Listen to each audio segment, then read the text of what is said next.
Okay, we're here. I'm here. I'm Mark.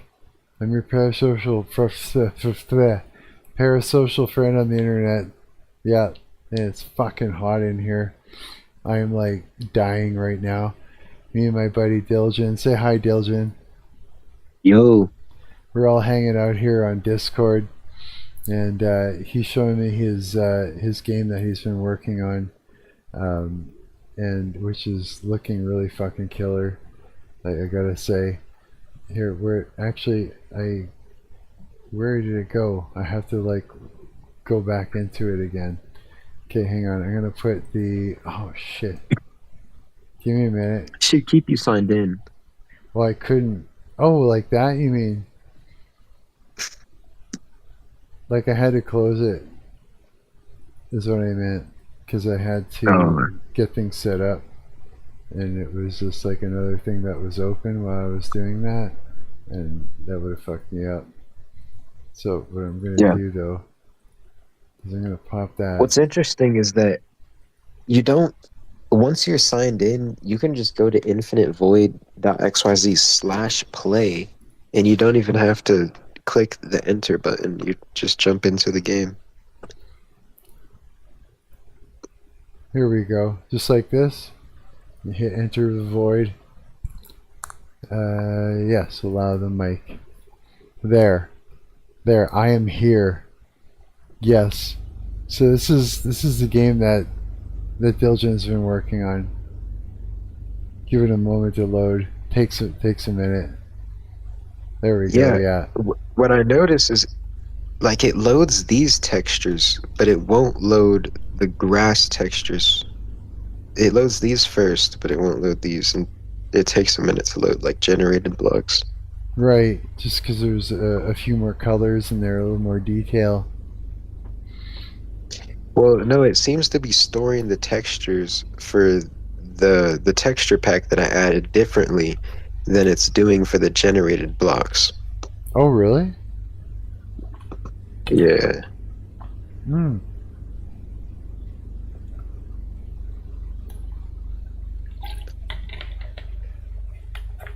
Is the link to this game here? Hang on. It's in the chat right now. If you want to Oh, nice. jump into it, if anybody's here, you want to play it, go ahead, jump in there and grab the link and fucking cruise on over here. Come mess around with it. Wow. Yeah, basically, just make a big hole in your thing. Ha! I saw a hole off your leg. Yeah, it's like basically it's addictive. Basically, it is. I find it fucking addictive. I've been having a lot of fun. Every time we start playing around with this, I'm like all over the place with this thing. Yeah, it's different. So what you can do here is if you can generate a block by saying what you want. You could say I don't know metal shiny, like I don't know what would happen if I put in shiny metal. You can generate your own blocks. So that way you're not like sort of stuck with whatever is there. Different texture. You say the top and bottom. Where is it?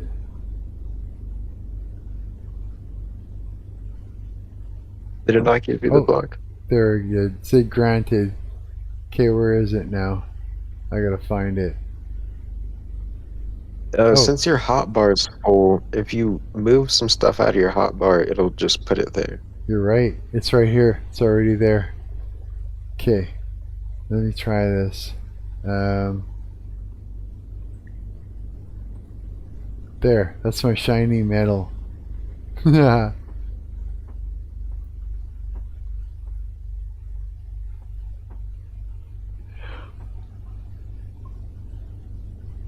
You can crouch. That's right.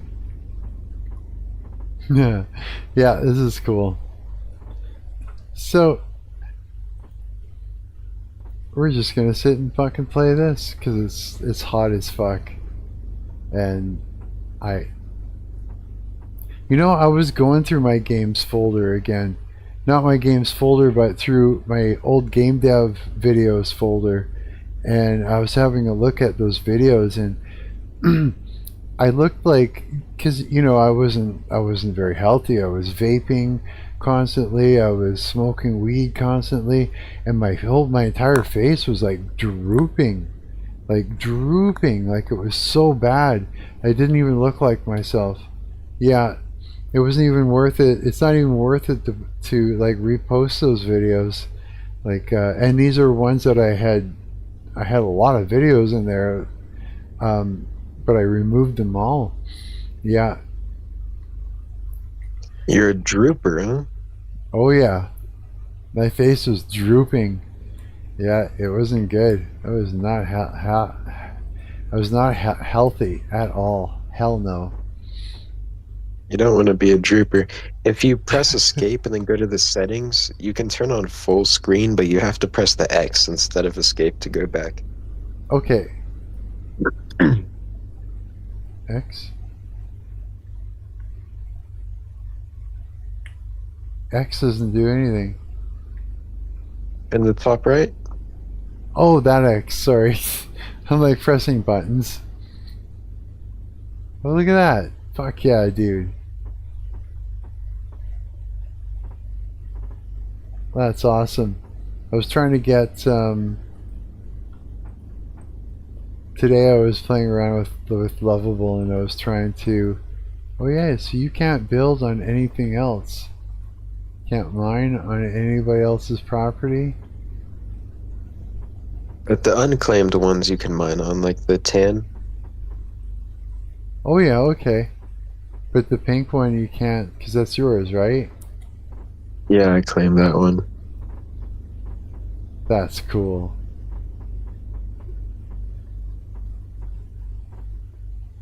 Yeah, bro, the idea is that I wanted to give utility to a crypto coin, but I didn't want to like sell something or like extract from the people. I didn't want to extract is the thing.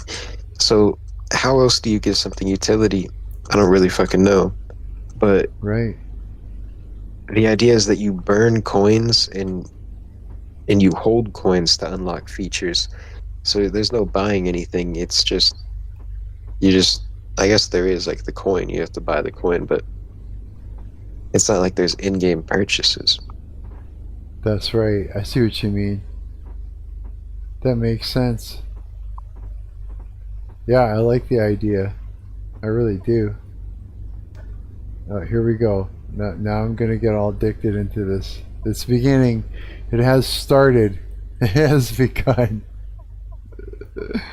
The routing out of inside, the hollowing of this place to create more rooms. Yeah, this is really cool. I'll have to hook up my Phantom wallet to it so we can try all these things out.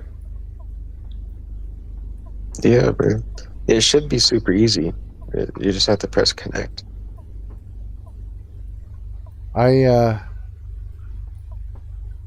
The only wallet that I have connected to my browser isn't the one with money in it.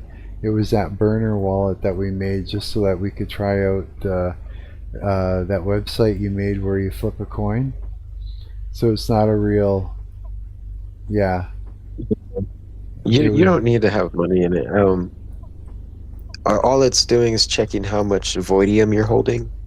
But right now, all those features are free, so you don't even have to connect your wallet. But like the land selling, I do need to test that. Yeah. Yes, we do. Yeah, You're deep in the ground. And what? You're deep in the ground here. I am. Oh, there you are. You saw me. You found me. Ha! Oh, are you stuck? It's okay. Getting out of here. This is way too much fun. It just is.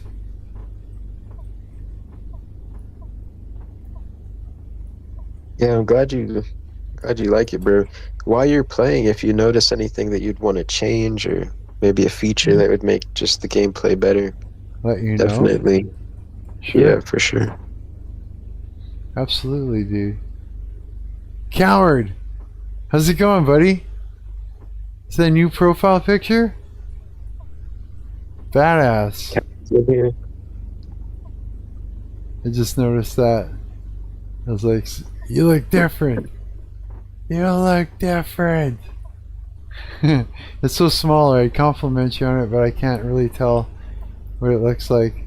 Except for it looks good as a small picture so far, so I like it. Yeah.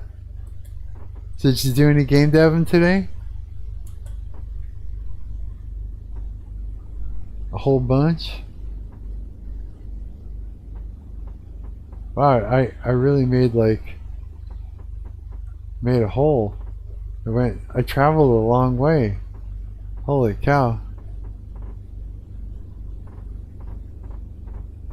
I like making stairs. Stairs and rooms. I'm about to do game deving, but White Boy can check up on his friends. Yeah, you should. I'm glad you did. Come say hi to your buddies. Yeah. It is like so hot in here, coward. This whole no air conditioner business is just brutal. It is. I feel Get an like air conditioner. I feel like there's just not quite enough light on me. There. A little bit more. Is that better or worse? Sometimes it's hard to figure it out. Bro, get a box fan. It helps. I got one on me. It's not a box fan, but it's a fan. Yeah. It's my struggle AC. Or my AC broke too, and I just been thugging it out. Yeah, right?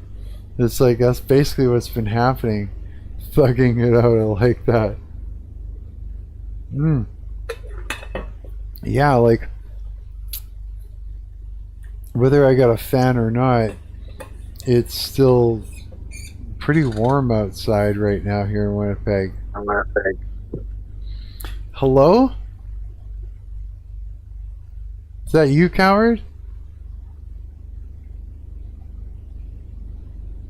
I heard a voice. A different voice. A voice? No, this is a private call. Do you want to move to the to your server? Let's see here. Hang on. Let me just see where we're at.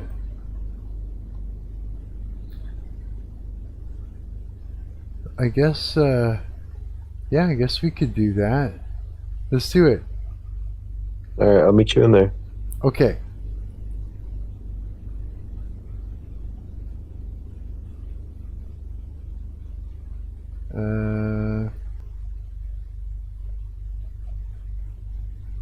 Okay. Yep. Yeah. Okay, there you are. I'm not on like two different kinds, am I? Hang on. No, I'm not. I had to make sure. I wasn't sure. Had to make sure. Now we're good. We're fantastic. So what was that? That's why I ain't webcam on the streams, because we got straight no shirt, no shoes. No way. Nothing but the bare minimum I need to feel like I'm not a predator. Dude, you're young enough you can show your feet. Feet is the new nudity sexualized thing without having anything to do with anything private. Isn't that weird? It's like, yeah, coward, show your feet, bro, please. It's like the safest way to be nonchalant and say, what? I didn't have any socks on. What do you mean? Meanwhile, it's like these girls know. They know. They know what they're doing. They know they're trying to get a thing going. Y'all disgusting, bro. Yeah, it is pretty disgusting, isn't it? It's like, it's crazy, man. What these platforms reward are, it's like I was saying here to the 88 bands. I'm like, the algorithm hates me for YouTube and stuff because I won't. It's like, what do I have on YouTube? I share my life with you guys, and in my life, I do a lot of things, a lot of creative things, and it just so happens that YouTube's algorithm is looking at me and going, you're doing this creative thing. Oh, wait, stop. What do you mean? You're doing that creative thing? What, you're doing this creative thing? It's just looking for, it's trying to find a niche or something. It's trying to find, it wants me to do the same thing for every video over and over and over and over again, like one giant catchphrase. You know what I mean? Like a person that does a catchphrase. Same video, same exact video, same thing to expect every time you go to it. Like here, you're a dog, do a trick. You know what I mean? I'm the algorithm. It's just, it wants something out of me that's unnatural. I'm not interested in it. It's like, but I mean, it wants to make its money back because it ain't free to store all of your videos and streams. Yeah. Well, it's like, That's actually hilarious. If it knew what to do, it was something that isn't just, a way to get a dopamine hit, because you can predict that when you go to this person's video, you'll see the same thing again. If it knew what to do with something that wasn't just that, then maybe it can make some money off me. But it doesn't understand that I'm the niche. It's like I'm a personality. I'm not a hobby to be made money off of someone doing the same hobby over and over again. I'm a personality. They can make money off me as a personality that is sharing, a life. It's a fucking Truman Show up in this bitch. It's like, but it doesn't get that because it's just going sewing, knitting, only game dev, only music, only this, only that. What do you mean you're switching back and forth from this and that? And it's pulling its hair out. It's going, I don't know what to do. It's like, yeah, because you're a fucking algorithm. Yeah. Well, why would it want you to do that? Why would it want to capitalize and encourage on you trying to develop a personality? And what that means is developing independence from their platform. It means developing do you know Sam Hyde? Sam Hyde? No. That was his whole thing back in the day, was developing a personality and a platform that was independent of the places that he actually went on. He did a TED talk and everything, but he was never dependent on TED as a platform. Right. And the same thing pretty much went for YouTube, and nowadays he does Instagram reels, and he did Fish Tank, and he has all these dispersed platforms he's on, but he's not dependent on any one of them, and none of these platforms like him for that.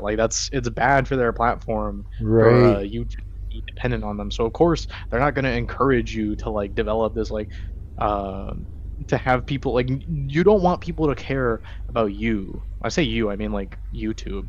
Yeah. YouTube doesn't want people to care about you. That's pretty much there's that guy's Pirate Software. I remember back when I was his only hater, and everyone loved him, and he drew his little gay game deving tips on a fucking black billboard screen like a zesty person.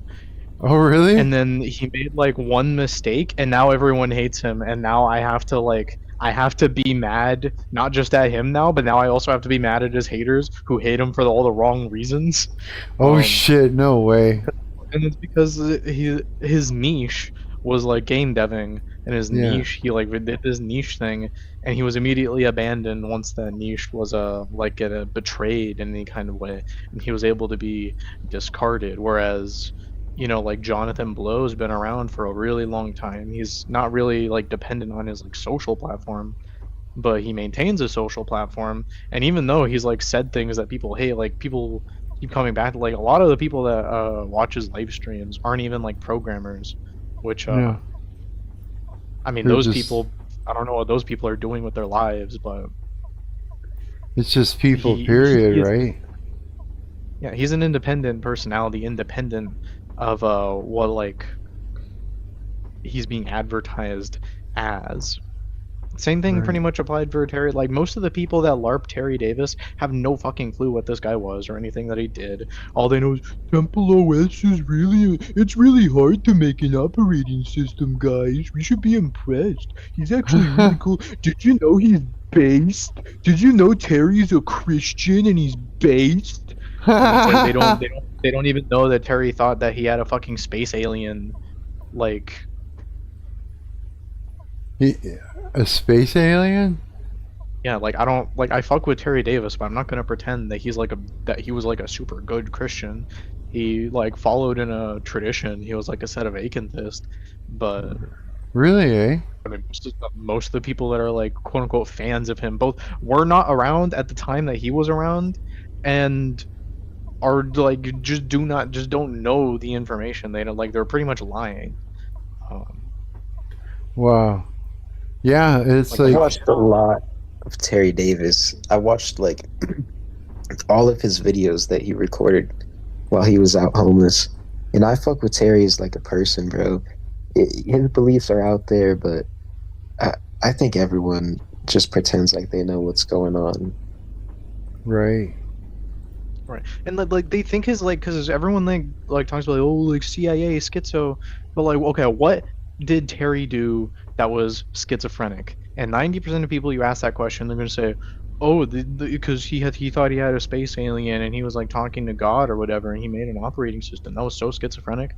And they don't even nobody fucking remembers Diana. Nobody remembers the actual manifestation of his schizophrenia, which was fucking harassing this woman for like 4 years, harassing this poor lady for 4 years because he was like convinced that they were like meant to be together.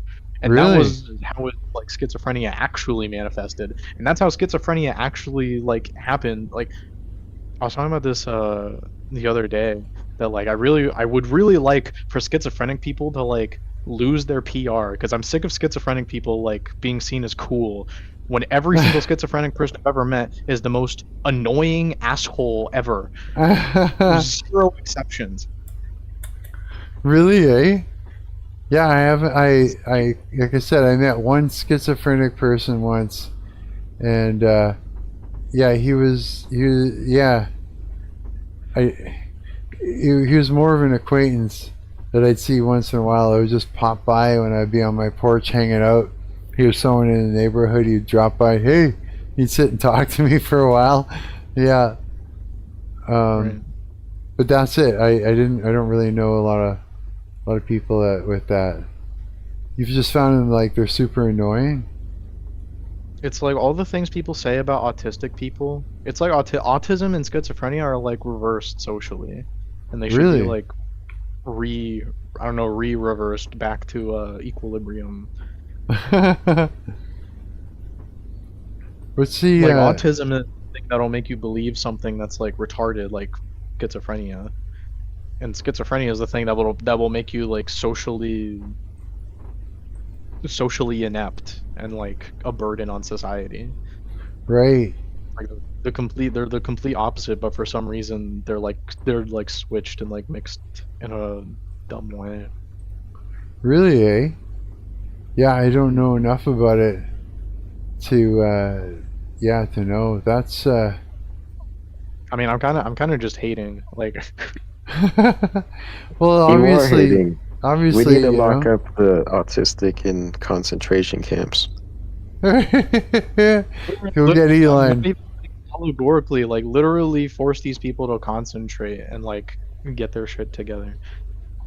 Force them to concentrate. my patience for the mentally ill has like hit an all-time low in the past like month. I do not fuck I am borderline sick of having to deal with people who like whose brains got like fucked up, and like for some reason now it's everyone else's problem.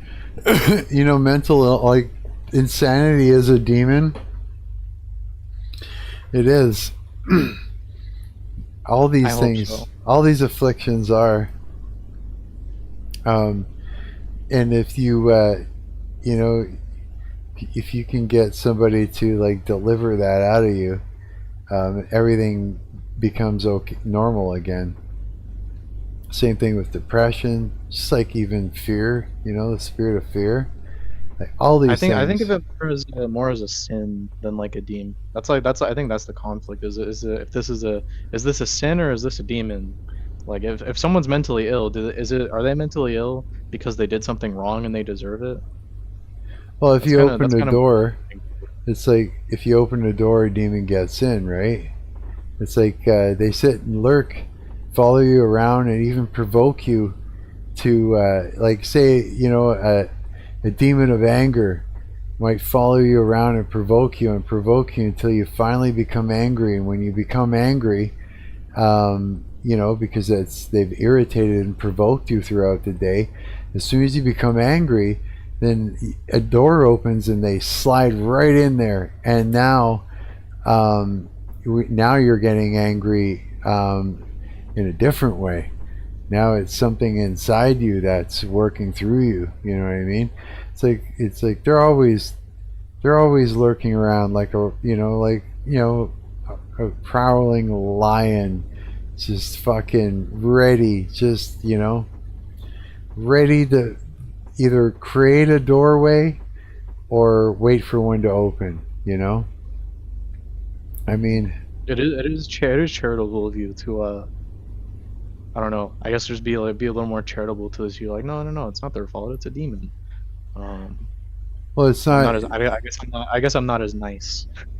Well, I mean, you know, but I mean, it's yeah, it's like if someone is insane, you know, they're not doing it on purpose. But something is doing it to them on purpose. You know what I mean? I mean, they ate the apple. They ate the apple. Yeah, that's right. That's They right. ate the apple in the garden. They have knowledge of good and evil, but for some reason they're still doing evil. To me, that sounds like they're evil. Well, those demons are nasty, man. Like, I mean, they're relentless. They never stop. They never walk away and stay away. They're constantly following you around, you know, just waiting for an opportunity to get in there or to create one. And if they can't do it to you, they'll get somebody to do it to you by creating a doorway to get into somebody else to get you, you know. Are you guys still talking about schizophrenic and autistic people? I'm just talking about mentally ill people in general, because we were talking about, like, I can't stand mentally ill people, and it's like so unfortunate that the rest of us have to like deal with these like defective like human beings. Like, it's like being punished. It's being punished for doing nothing, and they just get to like.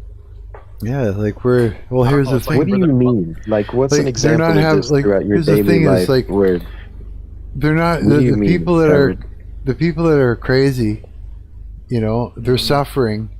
They're not having a good time. They're not getting to do anything good. Everything that they're experiencing is straight up suffering and torment. And what you're seeing is them acting out. What you're seeing is these people acting out in torment. And it's annoying because it's disruptive, you know, and that, but it's on purpose. It's on purpose to destroy the person that is, you know, the demon is tormenting, and to irritate and upset your peace by it bringing that person around you to act out and violently or annoyingly or however it is. It's like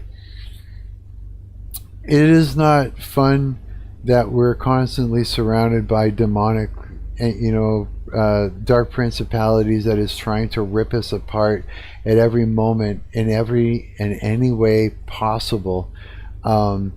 It's just that when you see people that are crazy and acting out, that's just one category of of what it looks like when a demon is working through somebody to fuck you over. You guys think that like kids, whatever, whoever the fuck has like, what's that called? The one where you're missing a chromosome. What, Down Retarded? syndrome? Yeah, the Down syndrome people are demonic, bro. These fucking Oh. Down syndrome people. I don't know. That's an example, because that's much more physical. That's an actual like material thing. Those people, Jesus says, will inherit the earth.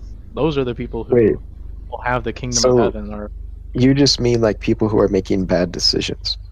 Downies are blessed by God, but people with schizophrenia are not. People with schizophrenia are definitely not. Well, there's many. What's there's wrong many. with them? What do you mean?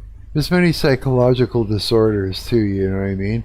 But it's all spirit of insanity. ADHD is made up. I know This ADHD. sounds so Jewish. This sounds like Adderall. Jewish propaganda. Have y'all ever had Adderall? Yeah. I've not. Have you? So if ADHD is real, how come Adderall helps normal people just as much as it helps ADHD people? It just, for ADHD people, they're so stupid that them getting like a performance enhancing like brain drug makes them normal. Like that's literally it. Is these people are just like retarded, and they're just not as good as everyone else. But they're the only ones that are allowed to get a prescription for Adderall. It's not fair. Why can't I get this? I guess I see what you're saying now, is that there's people who just make bad decisions and someone else has to pick up the slack. But well, it's like they're fundamental. Like it still is mental disabilities. It's just Down syndrome that's a specific case where it's like this is caused by very physical factors. Whereas like, what are the physical factors behind like BPD and like psychopathy? Like if you talk to an actual psychiatrist, like the people who prescribe the medicine, they don't have a full understanding. They'll give you patterns. They'll give you patterns about like what chemicals are like lacking, or what is being overproduced by their bodies in general.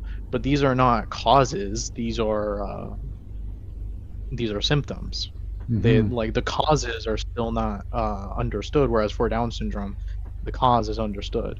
As far as I'm concerned, until a cause is determined, these people, I don't actually believe this in my mind, but I do believe it in my heart, that these people are like not fully human. Like a girl with yes, I believe this.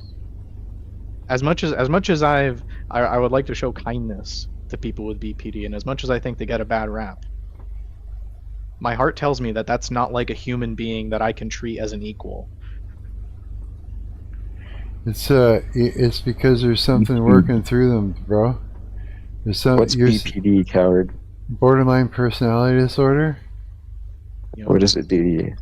Well, it makes you retarded. It makes It's you retarded. It makes you purposely choose the most evil thing you can possibly do at any given moment. That is what it does. That's what they call that? No way. No, it's a very complicated situation. It really is. I mean, sometimes people get misdiagnosed as borderline personality disorder because look, post-traumatic stress disorder, like PTSD. There's also another form of it called CPTSD, and what it is it's post-traumatic stress disorder, but it's the difference is that it's not because of one trauma. It's because the person has had multiple traumas, and so it's complex because it's made up of And the thing is that here's the issue. Now you understand that part, right? Multiple traumas as opposed to one trauma. So instead of having one traumatic situation and having post-traumatic stress disorder from that, you've had cascading traumas throughout your life. So many of them that you're having post-traumatic stress disorder, but it's like multiple traumas, and it makes it very complicated, very complex, right? Now here's the thing: is the symptoms look like BPD. It looks like borderline personality disorder. That's what the symptoms look like, but it's not borderline personality disorder. Yeah, and so borderline personality disorder also can go into remission when you're older, because what happens is when you reach a certain age, like when you're getting to your 40s and stuff like that, when all of your traumatic memories start to become unlocked, because you're old enough at that point to start working through them and unpacking them, your borderline personality disorder sort of disappears. Yeah, and it yeah, it just turns into like, getting therapy and dealing with the traumatic situations that had happened that actually caused this issue. They're quite similar. I hope so. I hope that shit goes away when we turn 40. Oh yeah, it does. It does. It's it does. It's What like, do you think, Diljen? 88 bands. What's your input? It doesn't, bro. It doesn't go away. I don't know what to call it or what it is. I don't pretend to know what's going on, but there's people that are fucked up. I don't know if they're fully human. I think similar to you. I don't think that they are, but Like, I know in my mind that they are, and like, yeah, I get it, Jesus. I have to love these people. But do I have to treat them as I my don't think equal? you have to do anything, bro. anytime that I mean, you that's what the Bible says it isn't like in the question, but like my heart and my mind disagree. In my mind, I know the truth, but my heart tells me these Like- are not real people. anytime you feel that you're talking to somebody and they feel like they're not a real person and that there's something, they're inherently evil, it's because there's a demon working through them. They latch on to these to people that are, suffering from this. It's like any mental illness, even like BPD, everything, it's all demonic. It's all something, possessing somebody and working through them. And that's why they seem inhuman, because I mean the person is human, the person that's there is a person, but there's something working through them. And it's just the way it is. That's what you're noticing. You're noticing demonic possession and oppression, and that's why it seems like it's not human, because there's something that isn't human there. You know what I'm saying? I think the humanity in them actually that makes it worse. Like knowing, like the knowledge that okay, these are people who, like me, they bit of the fruit of knowledge of good and evil. They know what's right and wrong, and yet they choose to do wrong anyway. It's God, it's I so hate these people. I know it's so complicated though. It's like when a I demon think that's wants you to do something or doesn't want you to do something, they're extremely successful at it. And then people wonder, why can't I stop sinning this one sin? Why can't I stop doing this? Why can't I stop doing that? Or why can't I just do this or whatever it is? Did you know that there's like a demon that is like slumber, basically, and it'll like, it's like, Or like a seed. sure, it's like a lot of people experience this, like it's like you could be up all night, doing whatever and not be able to get to sleep, but then the second you try and read your Bible, all of a sudden you're sleeping. You're put to sleep into the most exhausted down. You're out. It's like this is a demon. You know what I mean? And it's it's out of your control. The only way to to deal with it is through Jesus Christ, and to get, have this demon delivered out of you. There's no other way. You know what I mean? It'll otherwise it's got you, and it's sort of like it's just like anything like that. You're not in control of that part, and the thing is that you can't be in control of it. You can't. The only thing that's going to control that thing is Jesus Christ, and you got to get him to deal with it. You can't deal with it on your own. You can't say, demon, come out of me. You know what I mean? But if you're, if you're doing it in Christ's name, you can. You know what I mean? And even that guy that wasn't, a follower of, like a disciple, was casting demons out in Jesus Christ's name. Like, I mean, but I mean, if you're like to do it without Christ, you're not going to be able to do anything. Well, Just that guy wasn't like a follower, like he wasn't a disciple at all.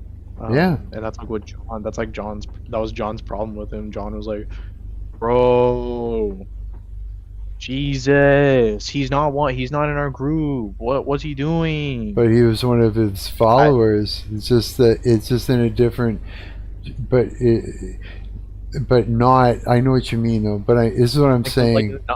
His knowledge of Jesus wasn't even like that. All that. Yeah. He wasn't like in the know. Like at the time that this happened, the apostles weren't really that good about Jesus. Like if the apostles weren't that good with Jesus, then how knowledgeable was this random guy casting out demons?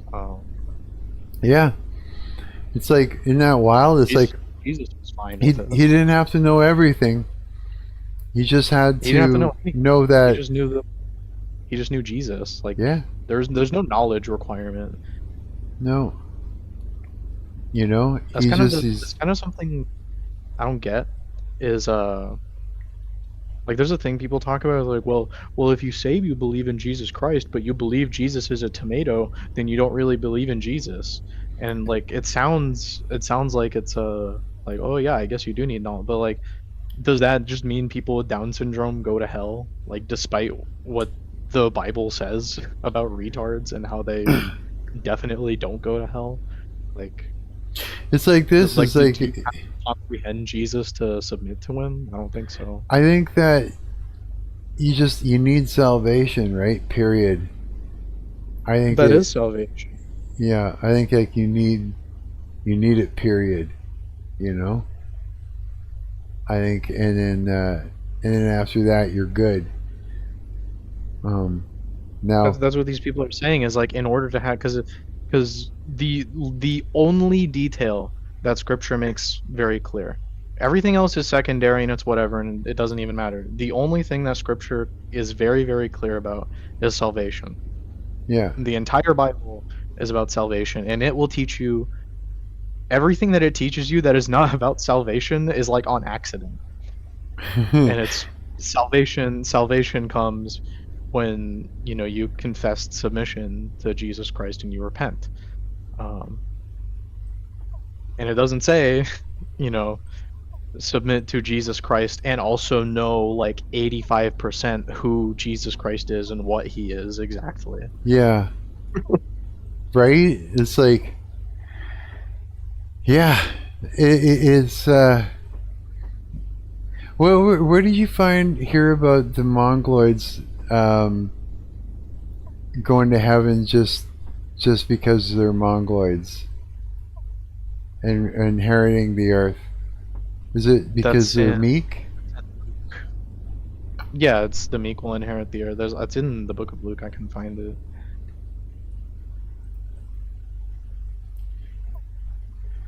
Now, what is the definition of meek? In my religion, I believe that everyone who doesn't worship Terry Davis will boil in a big pot of semen for eternity. Ew. Please kill yourself. But yeah, it's the Beatitudes in Matthew. I was wrong about it being in Luke. The But he what? says, "Blessed are the poor in spirit, for theirs is the kingdom of heaven. Blessed are those who mourn, for they will be comforted. Blessed are the meek, for they will inherit the earth. Blessed are those who hunger and thirst for righteousness, for they will be filled. Blessed are the merciful, for they will receive mercy. Blessed are the pure in heart, for they will see God. Blessed are the peacemakers, for they will be called children of God. Blessed are those who are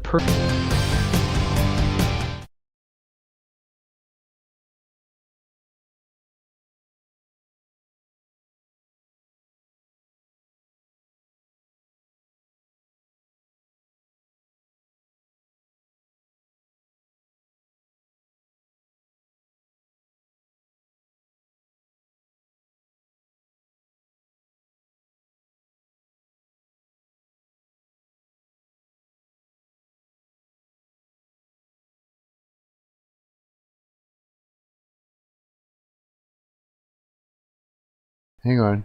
There, my mic is back on now. Fuck, everything is all out of whack, eh? Say, reread that stuff again, because Satan doesn't want anybody to know what you were just reading, and that's why OBS crashed and all that stuff. I got my stream going again, so I want you to repeat what you were saying when Satan crashed my live stream. Right. This is the Beatitudes from Matthew. When Jesus saw the crowds, he went up to the mountain. After he sat down, his disciples came to him, and he began to speak and taught them, saying, "Blessed are the poor in spirit, for theirs is the kingdom of heaven. Blessed are those who mourn, for they will be comforted. Blessed are the meek, for they will inherit the earth. Blessed are those who hunger and thirst for righteousness, for they will be filled. Blessed are the merciful, for they will receive mercy. Blessed are the pure in heart, for they will see God. Blessed are the peacemakers, for they will be called children of God. Blessed are those who are persecuted for the sake of righteousness, for theirs is the kingdom of heaven. Blessed are you when people revile you and persecute you and utter all kinds of evil against you falsely. On my account, rejoice and be glad, for your reward is great in heaven. For in the same way they persecuted the prophets who were before you." I needed to hear that today. I don't know. Maybe it was God that shut down the OBS. Nope. Maybe I needed to hear that twice. That's good providence, hear it twice. Well, it's like, yeah, I needed to hear it. I did. Wow. Just that last part there, it's like, that spoke to me. Because it's like, yeah, it's like I feel the need to be vindicated for, for all the torment that I've experienced, all the smear campaigning that I've experienced, like everything, all of that. It's been a lifetime of people dedicated to misunderstanding me and reframing me, who I am, getting jealous, stealing from me, building their careers off the backs of my work, you name it, right? And so hearing that, it being all worth it just because of my torment is okay. Like that's a vindication. It's saying like all the times in your life where things were going good, those were actually the parts that were completely meaningless. It's only Yeah. the bad parts that are like the only good. If you're experiencing bad times, and that means that you're probably in some kind of doing something right. Whereas Yeah. if things seem good, then maybe you need to reevaluate, where you are spiritually. I know Yeah. I had to do that pretty recently. That makes sense. Yeah, Yeah, it's that's hmm. and the Bible like pretty like consistently uses like positive language to describe um like I just say retards, but in general the Bible is a little more tact when it comes to describing people. It Um is, eh? like people who are uh who don't Slow. know shit, I guess, like John the Baptist. Um who like knew shit, but he wasn't like, Look you up. know what I mean? What's All of it. Google's definition of meek?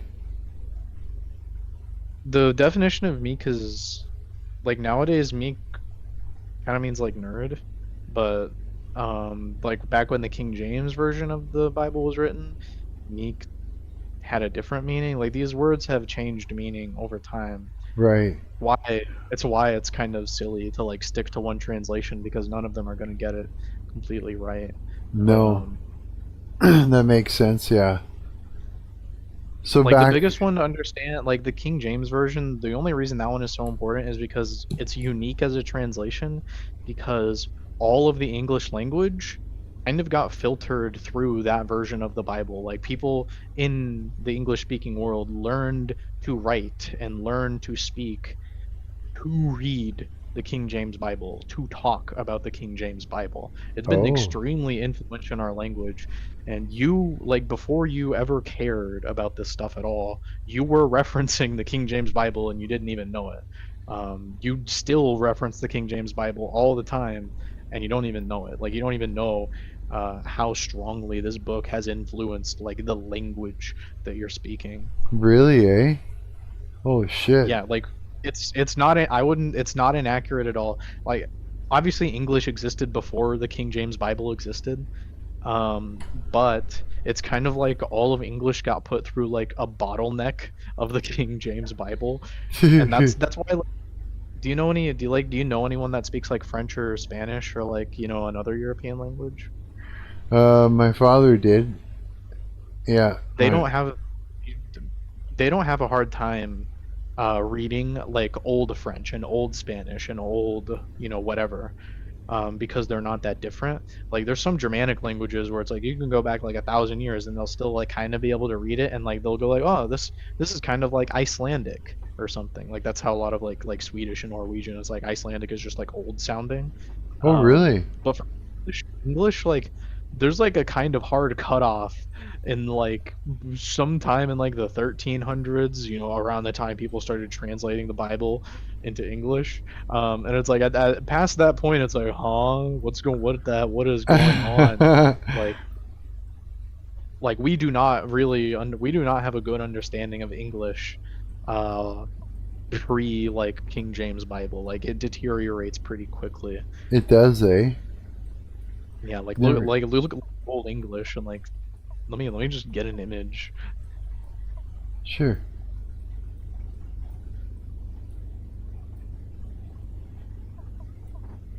Let me put it in the general chat. You don't need to actually read it out, but like just tell me if you can read this. Like does that make sense to you? Okay, hang on. I'm like 2 seconds. I got you. Damn it, your video game's addictive. Jeez. Okay, hang on. Let's let me switch this over to Discord. General. Holy shit.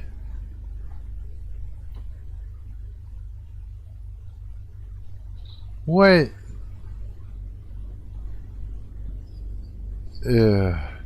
Nah.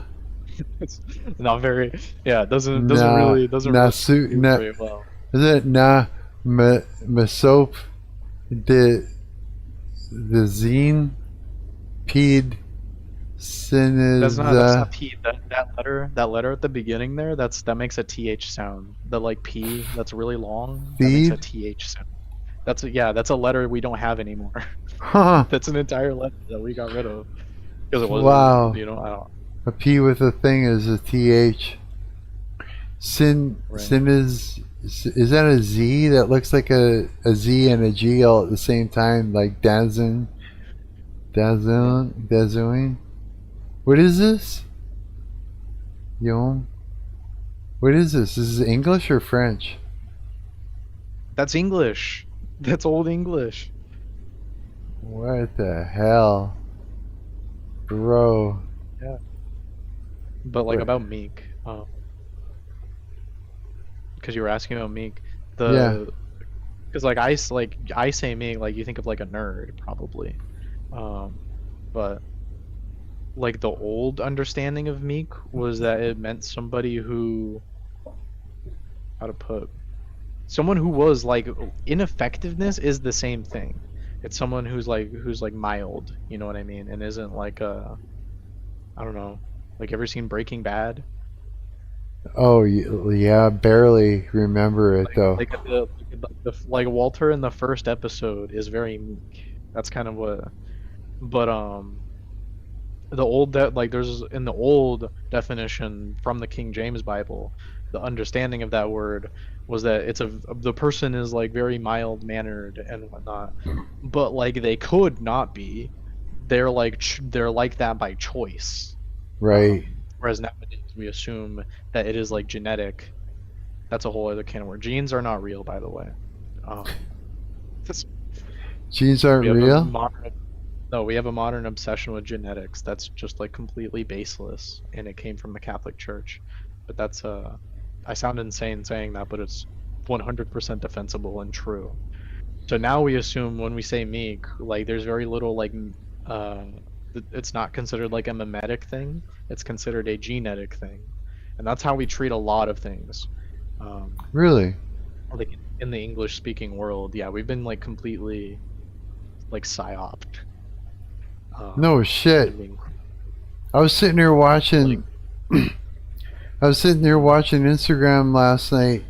Watching Instagram. Looking at Instagram shit last night, and literally leaving Matthew 24:4 all over the place.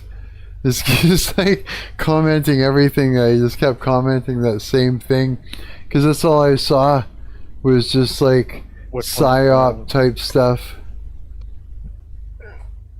About which one is Matthew? About not being deceived. Take heed and don't let any man deceive you. How is it? What is it exactly? How do you say it exactly? I can't remember. It was a copy paste though, but it was like it was basically his. From what I remember loosely, it's his followers are asking him, asking Jesus, what's to come in the end times, what's to come, like what's to come to pass, and he's saying, take heed, don't let any man deceive you. And so 24:4 was that line, and I just went and copy pasted it on like on so many Instagram posts where it was like they were showing like all kinds of shit, fucking aliens, the government has got self. It's like what was it? The vaccine was full of like self. What's that called again? Little tiny robots that were like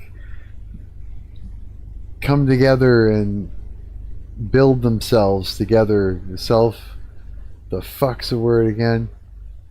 Self-building, like a nano, it's like yeah, a Xbox, like these little things. Like what? They put these in the vaccine. Self-constructing. Isn't it or called some nanotech? shit? It's called a hexbot. Yeah. Like a hexbot. Yeah, I put a picture in general. That's what they put. The fuck? Did I just knock over my phone? Yeah. Hang on a minute. I get the alien shit too. Like on my Instagram. I feel like, I don't know, maybe it's a little cynical, but I feel like all the alien shit that they post on like Instagram and stuff, and like, oh, look what the government's hiding from you. Like all of that is just like, look, there's aliens. Please stop caring about like Epstein. Please stop caring about our child trafficking operations. Look, there's aliens, guys. Come on. Right? Isn't it cool that there's aliens? Please stop talking about Epstein. Please stop talking about our child trafficking operation. Like it's distractions from other things. It's like, yeah, it's like one thing happens, everybody's all over it, and shit's about, just when shit is about to really, people are starting to become more organized to do something about it and have the shit hit the fan, they create another distraction to take your mind off of. What's that? It's bread and circuses. Bread and circuses? Yeah, it's like a term, like back in the, like, that's what the Roman Empire did. like every time it was about to collapse, it would just like spend massive amounts of public funding on like just being on like these. That's what the Colosseums were. The Colosseums were kind of like football stadiums. They weren't like a lot of our understanding of the Colosseums came from like the American like founding fathers who like didn't understand. But now that we're like in a pretty similar time to like the decline of the Roman Empire, but in America, like it's very easy to comprehend. Oh yeah, Colosseum. It's like they weren't actually killing each other. They were probably just like having like play fights, and they had like these like play like ship battles and everything. Like it was all like play. It was play. It was for entertainment. And now Right. we understand that better because we're in NFL. Like maybe 300 years from now, people are going to talk about in the declining American Empire, they began hosting festivals where they put two teams of like 12 knights against each other, and they would crash into each other trying to get this ball to the other side, and they would often die and get like their teeth like knocked out on purpose. And You think that's it's like that's not our experience of it at all. For us, it's just it's football. does you think it's all the Colosseum stuff was just like misrepresented? I think it not like someone lied, but just they didn't understand it because they didn't have any thing like it in their time. But now that we have something like Colosseums in our time, now we're better able to understand what this is, what Right. was going on. That makes sense, yeah. Fuck, eh? Yeah, it's there was a lot of shit that I saw in there. A lot of crazy stuff. It is like a big old psyop.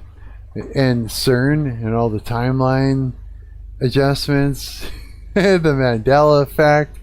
You know, everybody's talking about CERN shut down their Hadron Collider, and you know, and they're running it during a certain time, and they're seeing new changes in the Mandela effect, and there's videos on it and proof and all kinds of crazy shit.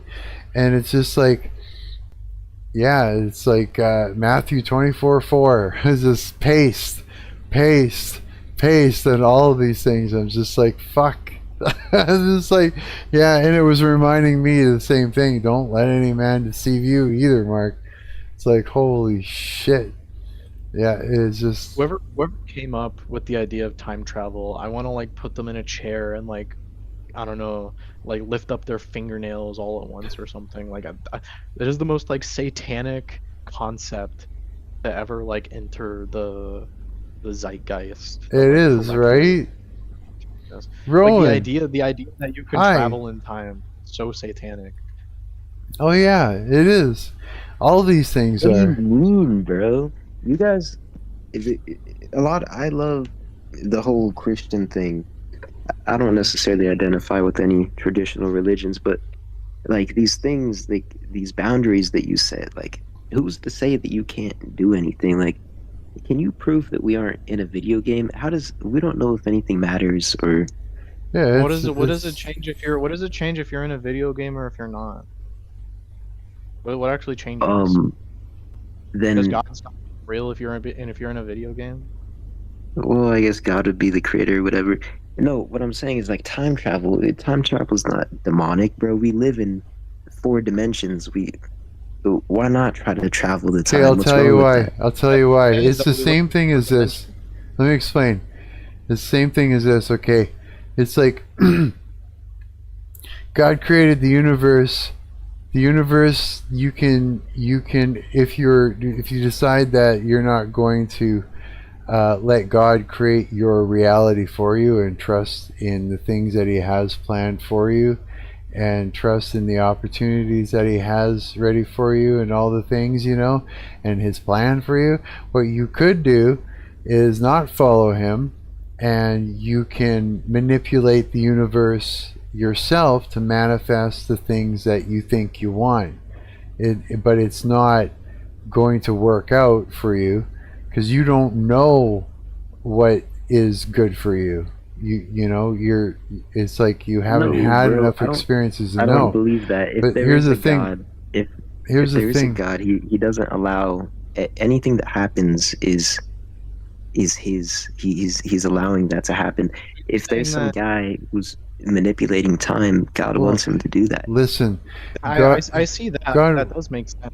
God, listen, though, God, He wants you to, He doesn't want to force you to follow Him.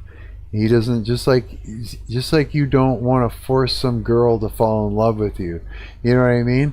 It's like, it has to be real, right? You want the girl to want to seek you out and love you and all the things, you know? It's like, even though this isn't a romantic situation between you and Christ, it's still, you know, the idea still stands as far as, like, you know, He doesn't want to force you. It won't be real, right?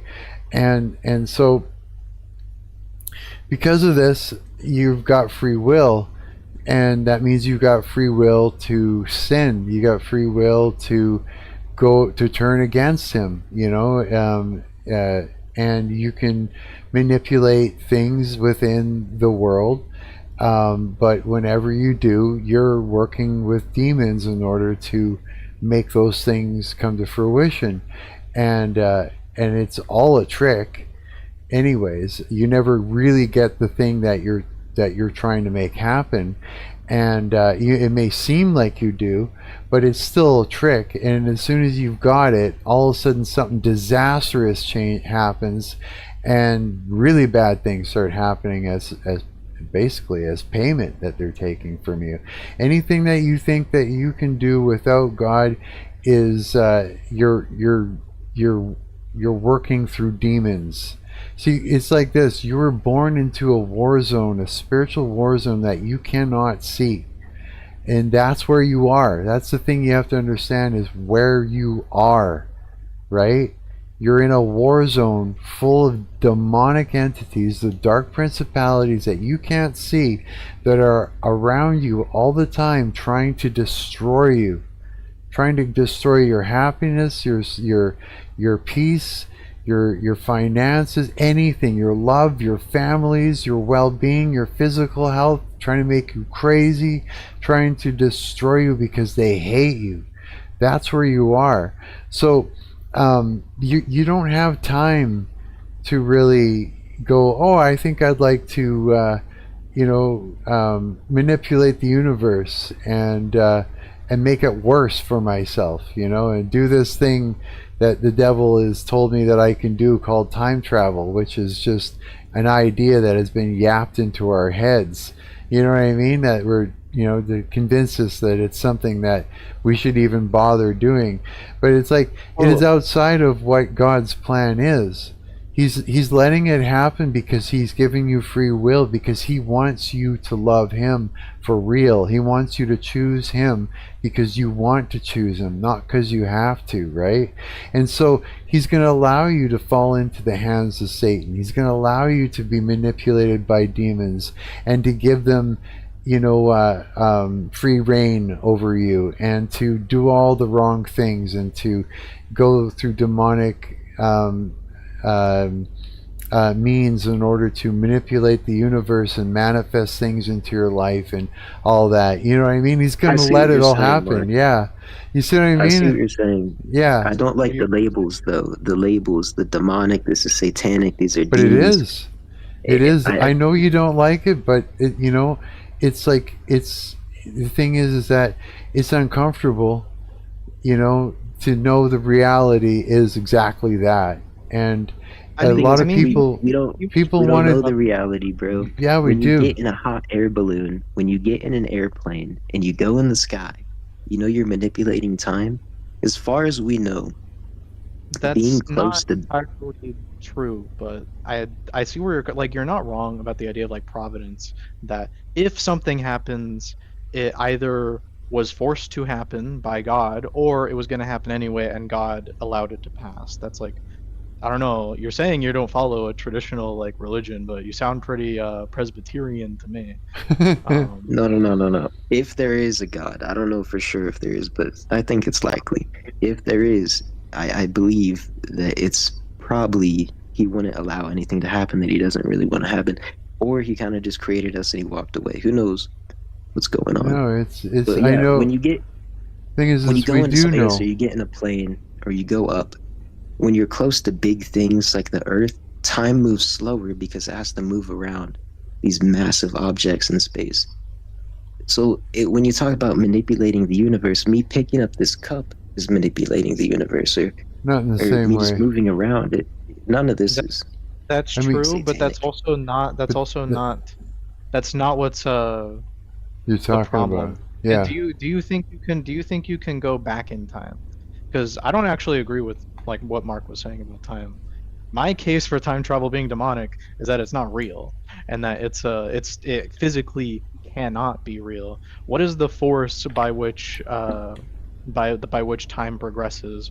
Why do we have like a free reign pretty much over the third dimension with like, you know, over the first three dimensions, but then the fourth one just kind of moves on its own. Um, I mean, I'm sure you've heard like the creator and the created thing. Point is that there is no going back. And the idea that you can go back comes up again and again in scripture. Once How do something you know happens, this? there's no going back. How do I know this? What do you mean? How do I like read scripture? Like this is what the entire book of Ecclesiastes is. There's like the Bible pretty like consistently dogs on like any ideas of nostalgia. Um,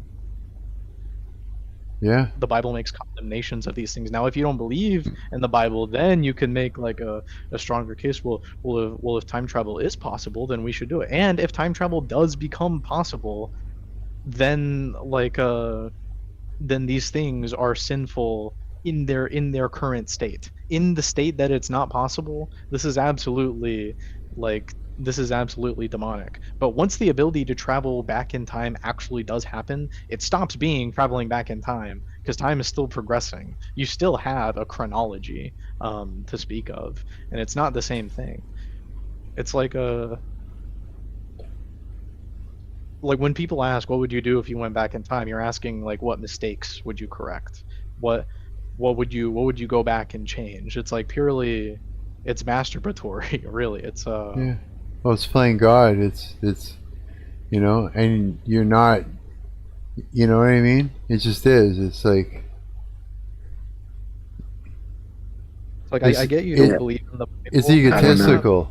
It's egotistical. It's prideful. It's all those things. You know what I mean?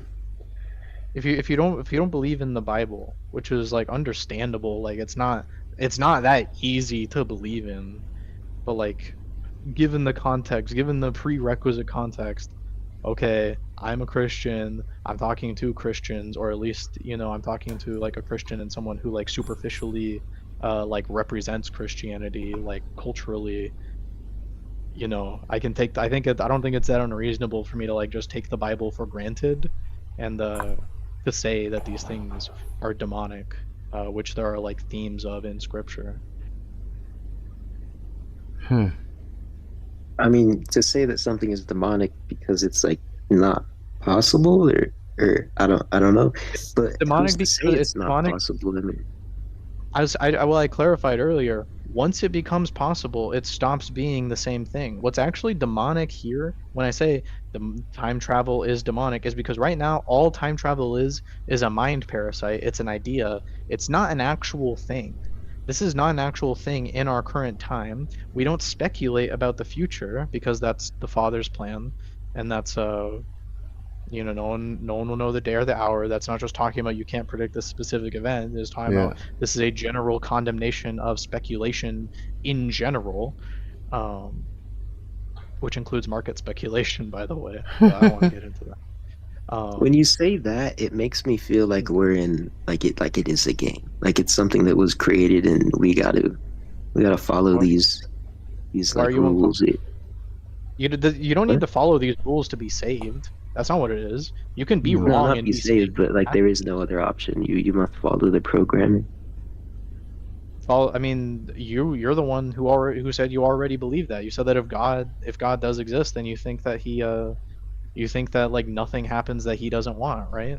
How's that not a Well, no, I actually don't think anything. I mean, I think these things, but I don't believe anything like fully, because I don't know what's happening. I don't I mean, know. if you could believe, would you choose to? If you could like just force I yourself to? could.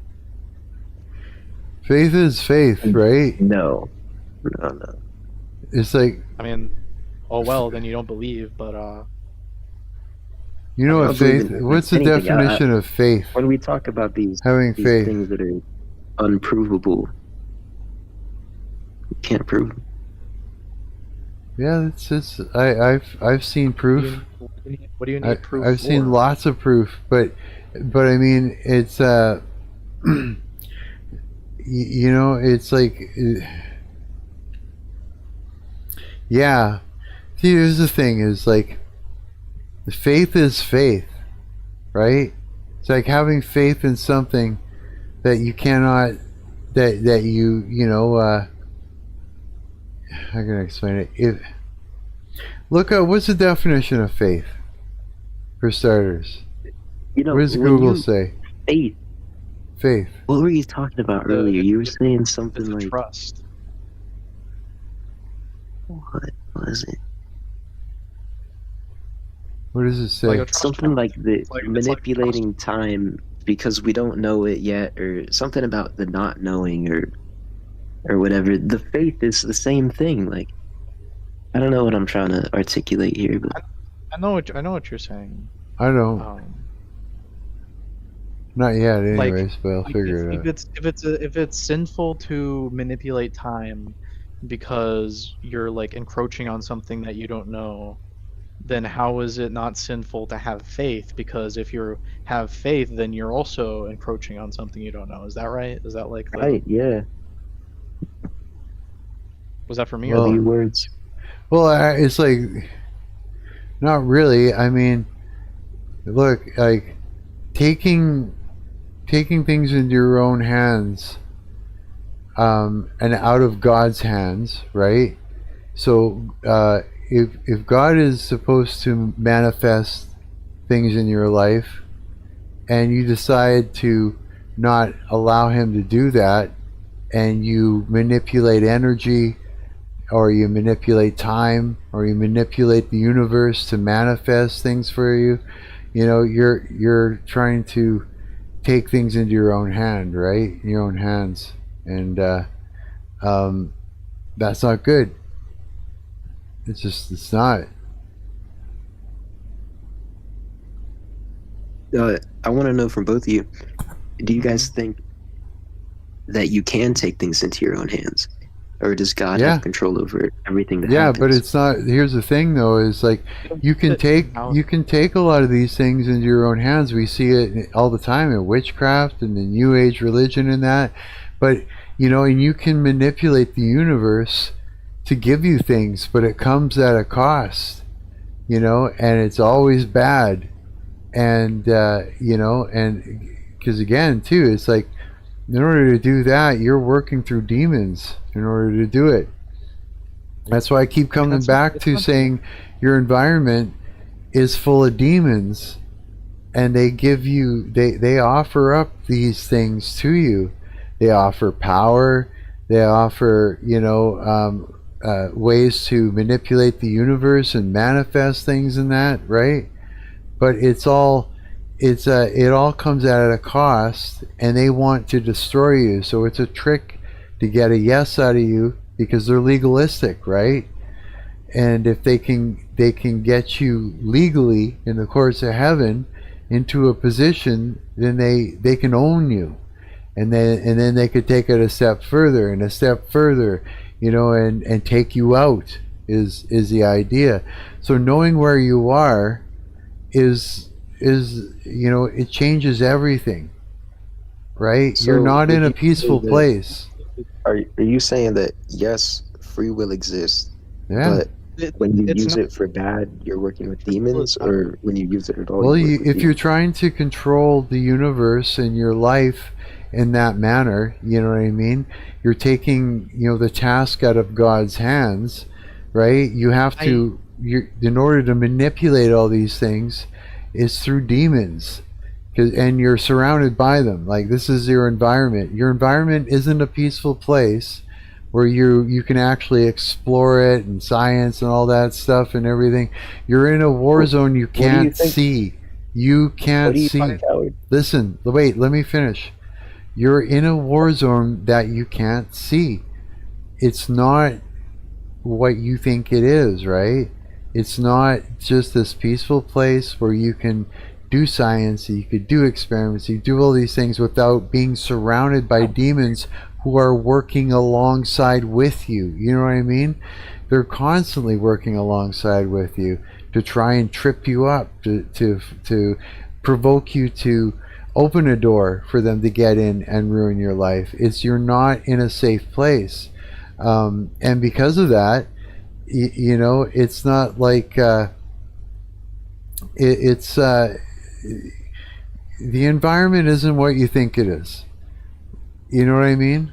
And if it was what you thought it was, then all these questions that you have and all this confusion or whatever, then rightly so, you should have all those questions, because it would only make sense, some of the things you're saying. But that's not your environment. You can't see your environment. You know what I'm saying? It's not what you think it is. So about the free will thing, Diljen, Scripture itself has nothing to say about the concept of free will does not exist in Scripture, and the question of whether free will exists is something that Christians internally have debated for roughly 2,000 years now. Catholics believe in free will. Generally speaking, they believe in something called Molinism, which is that God knows what's going to happen, and that you have a free will, and then he decides to judge you based on what your free will would be, but he knows what you're going to do from the beginning. Presbyterians generally believe in a stronger, I guess, more sovereign God, where literally everything that happened because he decided it would happen. And you do have free will, but Presbyterians' understanding of free will is that God is that your will is always evil. So basically, whenever you do something bad, it's because you did it of your own free will. And then whenever you did something good, it's because you actually didn't do anything good at all. God basically yanked you by your ear and forced you to do it. That's their understanding. And just to be clear, this is absolutely not important whatsoever. This is if it was important, it would be in Scripture, but it's not. Free will is not, I don't know, free will is kind of a spook. People talk about it all the time, but it really doesn't matter in the face of much more important things. Yeah, I guess it gets complicated when you get into it that deeply, the idea that in that way. But I mean, it's are you actively making choices throughout the day, and what's, how many different things are influencing that, are you actually making choices, or choices being made for you? So it's are you watching something being played out and you're just basically being led through it, thinking that you're making decisions? You know what I mean? That's what you're saying. That is that I have. I mean, maybe that's one of the interpretations of Scripture, and it has what you're saying. You're kind of saying it in a way that makes it sound silly, but it's true, and there's Scripture that supports it. Just there's also Scripture that would support a more Catholic position, that we do have free will, and that we can make decisions, and we do have our own agency. Yeah, and even if that is true, that we're not actually making decisions, and that we're just basically just sitting in a body going on a ride, and watching our body, play out a TV show while we're experiencing it. I mean, if that's true, I mean, still our experience really is us making decisions day to day, making mistakes, fucking up, making better decisions, eating wrong, eating right, resisting things that aren't good for us, or falling for it, or whatever. We're still experiencing it in that way. That's the experience. So whether or not we're being led through it as if we're on a ride at the zoo, and we're not actually making decisions or not, I mean, it's almost irrelevant. to our experience and the responsibilities that we are experiencing that we have to take. You know what I mean? I'm sure you've taken time where, you know, there's been times where you just said, fuck it, I'm not going to be responsible for anything, and you drop everything, you stop getting up, you stop showering, you stop eating, or you stop going to work, or you stop paying your bills, or you stop all the things you're supposed to do, and then your world turns to shit, right? And then you quickly smarten up after that, and you fix all that, and you start doing the things that you have to do, right? So I mean, our experience is, you know, to be responsible and fucking not fuck up, because that means torment, right? About the Hyde thing, I did say earlier that like it's these Presbyterians, they do still believe in a kind of free will. They just believe that they know what your free will is, and that your free will is to always do the wrong thing. like I mean, original sin, like originally, like, we're evil, period, like from. And that if we do something evil, that's us doing it, and if we do something good, that's God doing it. Yeah. Which Glory is, to God. Yeah, right. that makes sense, you know. Mm-hmm. What were you gonna say earlier, Diljen? Yeah, I don't really know, but that's really my whole mindset here is I don't know. I mean, you said you're not a Christian, but I don't know. You seem to have a better grasp on these ideas than your average pagan would. So maybe. Yeah. Well, I've explored all of it, bro, a little bit. Sorry, what'd you say? I'm just saying maybe you're more of a Christian than you think you do. Like, where in the Bible does it say that you need to like consent to have faith? You know what I mean? Yeah. Well, I do Christian shit. Like I'll like pray to God and shit. But you already are really the dude.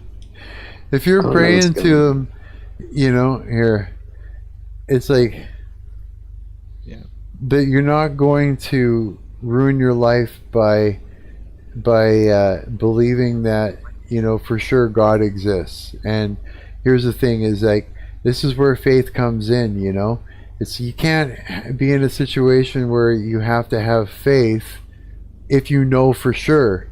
You know what I mean? Because it's been proven, and there's a bunch of proof out there. You'll get confirmation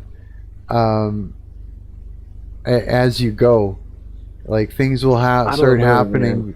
Things start happening in your life that God starts moving in the spirit realm and doing. Like, when you pray to God, God listens, and He starts moving around in the spirit realm and sets things up for you. Or He may say, not yet. He may not answer your prayers because you're not ready for it, or maybe it's not good for you, the thing you're asking for, right? That's also a thing, right? Now, it's like, but you'll start to see things manifest because of these prayers, and it takes time. God's like a bit slow and sure and steady, and He takes His time and He sets things up, you know what I mean, for you. And sometimes He works on you when you're in the corridor between doors, between, you know, the door that closed on you for your own good, and the door that He's ready to open. And sometimes He doesn't open that door because you've got locusts in your life that will just like take your blessing from you. And until you have Him remove those locusts from your life, those are people that are, you know, you might have bad people around you, right? He's not going to give you your blessing until, because He doesn't want anybody to take it from you, right? And it's like, but when you start to see confirmation, it's very miraculous. And if you don't have doubt, because doubt is also a demon, right? If you cast that out of you, and you don't have doubt, and you just have faith, and you hold strong to that faith, even if it's just the one thing, the one deal that you've made with God, where you prayed for it, and you're like, okay, I'm going to wait for that, and you hold steady on that, you'll start to see confirmation, and your prayers will be answered. You know what I mean?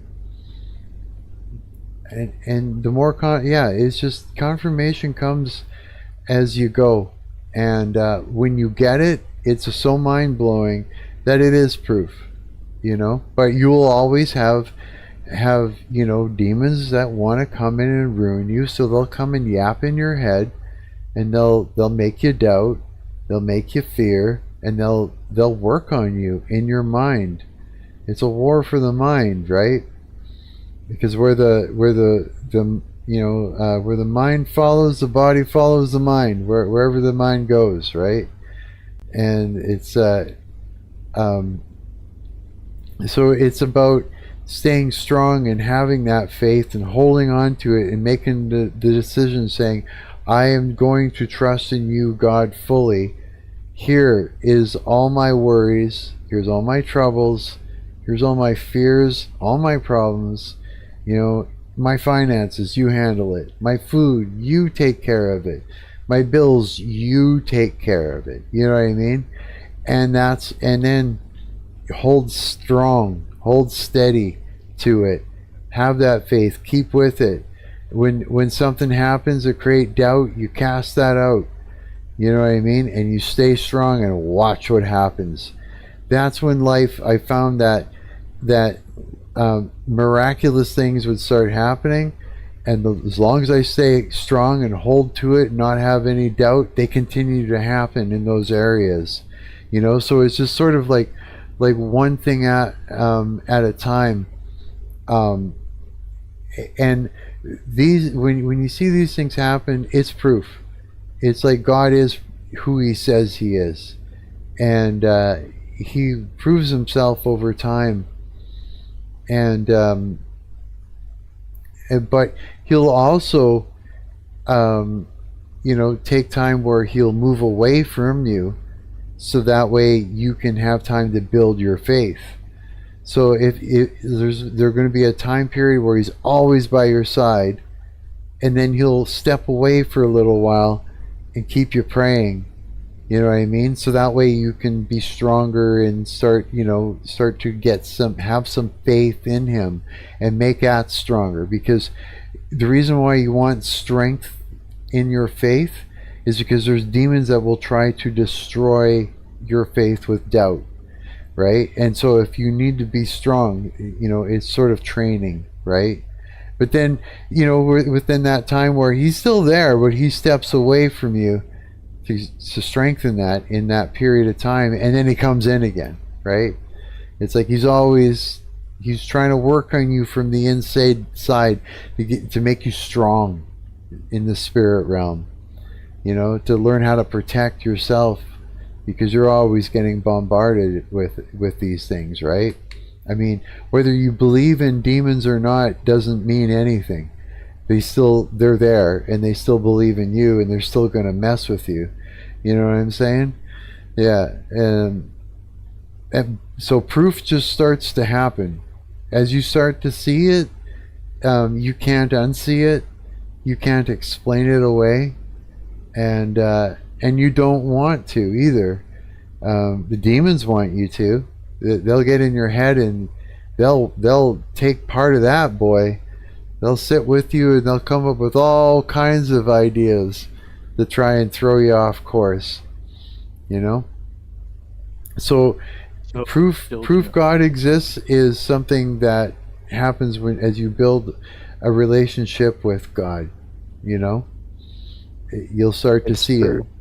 Yeah. I've seen it, bro. I know, but I don't know. I don't know. So Diljen, I don't know. Were you gonna say anything? No. What are you thinking, bro?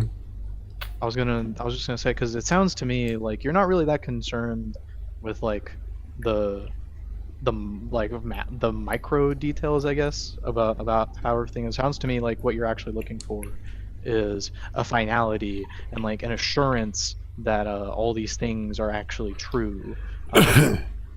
And like the assurance, like, okay, I believe in God. I know that like something has to be real, but like why specifically Jesus? Why specifically the Jews? Why specifically this Jewish God?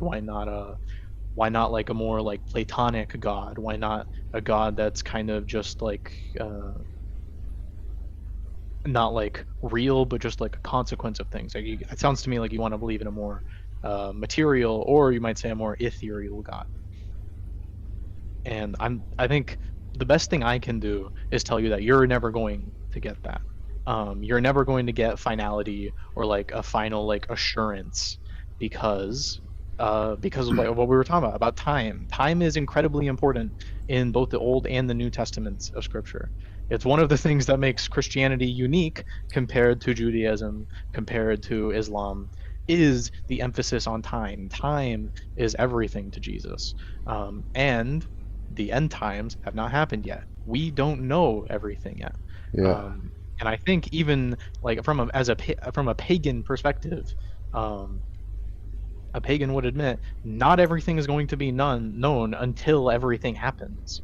Um, Yeah.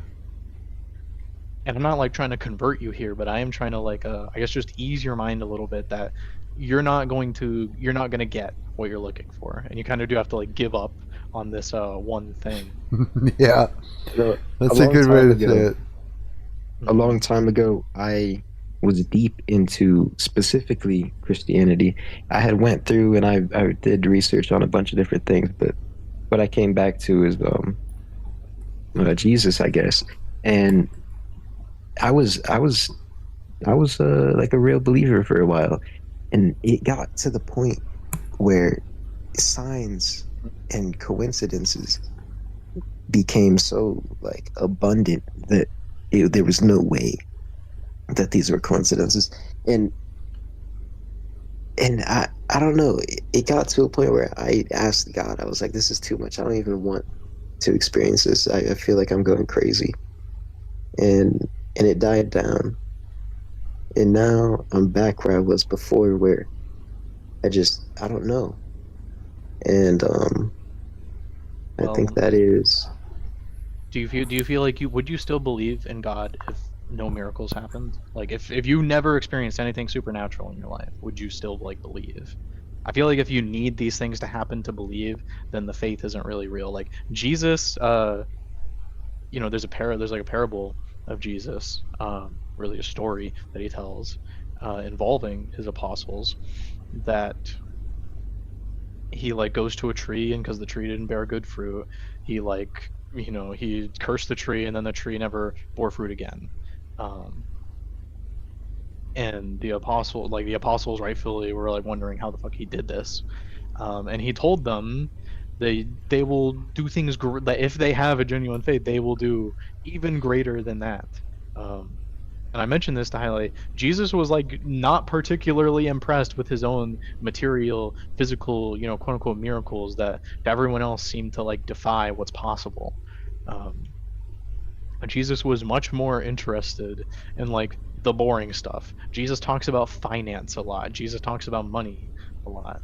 Um, Jesus is like all of our ideas of like treating time as a currency. Those are like ideas that are originated from Jesus. You don't really see them before. Um, I don't know. I think like because you're kind of like a money guy, you care about like bitcoins and stuff. Um, like you know the subjective theory of value. the subjective theory of value. Yeah. Um, what do you mean? Um, okay. Well, the what I'm trying to communicate is just this supposedly modern view of like how we calculate the value of like of an item, how we determine the price, what the price of something should be. We think it's old. We think it was invented by like Ludwig von Mises, um, around like what sometime in like the late 1800s, but it's really not. It's really old. We had the subjective theory of value in the Roman Empire, and then it was Jesus who introduced for the first time in like human history the idea of time being the largest constraint. Before the Roman Empire was land. Um, then it became subjectivity, and then only with Jesus did this value of time um, come to be. Huh.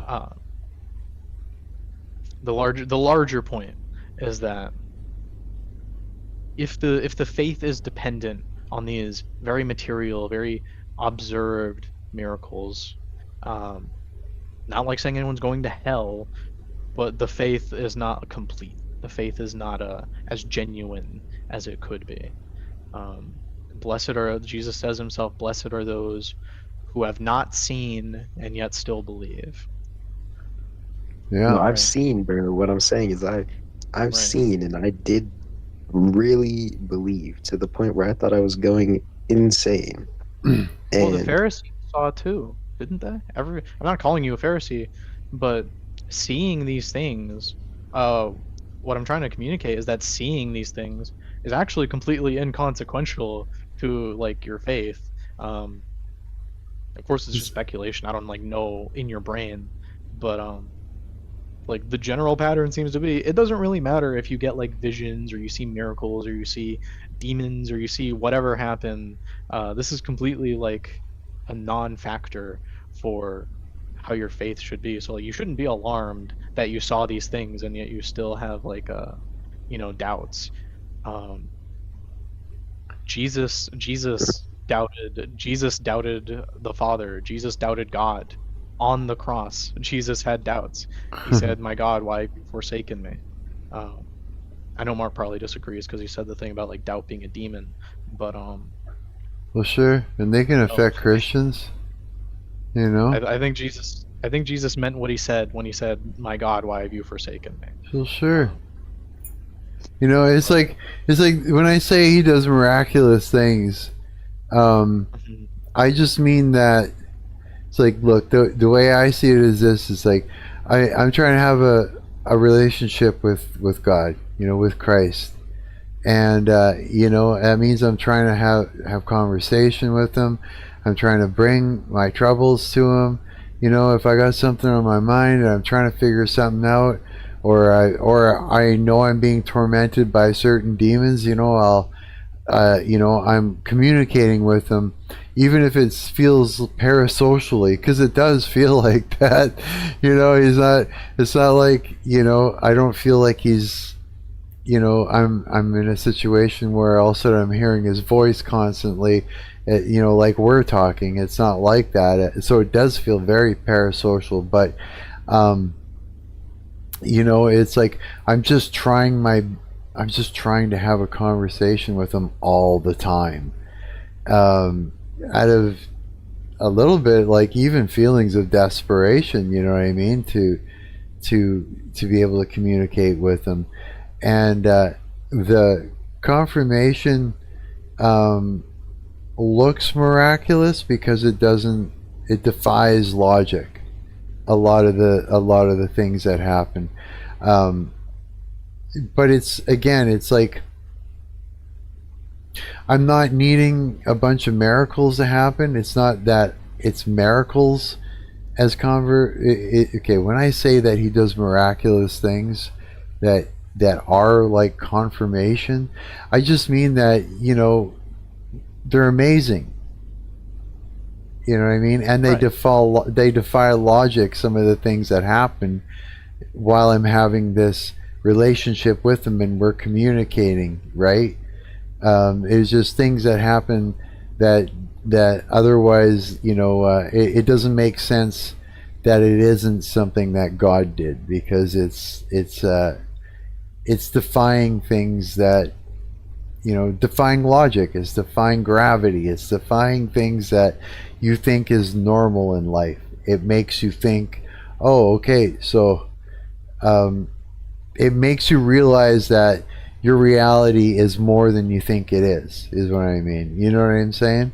I know. Yeah. Yeah, Like, and I it didn't think just sort of just sort of happens when this is the type of thing that happens when you have a relationship with him, and you're trying to have conversations with him and trying to bring him your troubles, like, when you're like, you go to, like, say, a relative that you trust, and you're like, I'm having problems with this chick, or I'm doubting myself, or whatever. You're bringing a problem to them.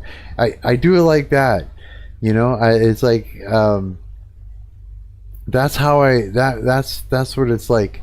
Um, it doesn't have to be a complete miracle, um, for you to have faith or anything like that. But it's like, it's part of the conversation with him. He's gonna answer back. He's gonna answer back through other people. All of a sudden, someone who's fasting walks up to you and says, God told me to say this thing to you. And then it's exactly what you've been talking to God about. It doesn't make sense of the person. They're like, I don't know what this means, but I feel like God's trying to tell me to tell you this. You know what I mean? Like, in those things defy any kind of logic, but it's confirmation. It's like, it's part of the communication, because otherwise, it's parasocial. It's one way until you hear back from him, and he has to do it in ways that are going to blow your mind, because it's like, you can't hear him like you can hear me talk to you right now in the same manner. It's not the same in real time. You hear my voice, it's not like that. So it's going to seem miraculous, is what I meant by it. Yeah. I mean, And there's things that are genuinely miraculous. Mhm.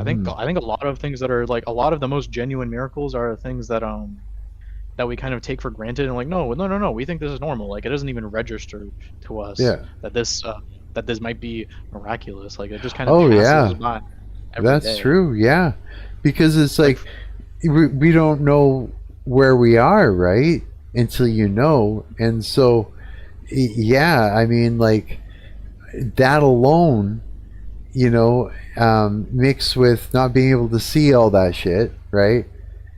Mixed with distraction, mixed with, things that are on your mind because they're your worries, and you miss something as you go by or whatever. And yeah, you take something that just happened, you totally miss it. You know what I mean?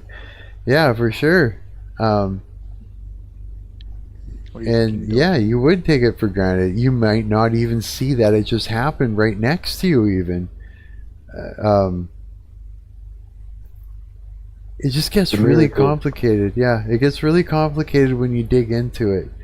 The more detailed you try to the more details that you try to talk about, or that we, you know what I mean, not you in general, but a person, the more detailed we try to get with what we think reality is, the more complicated it gets.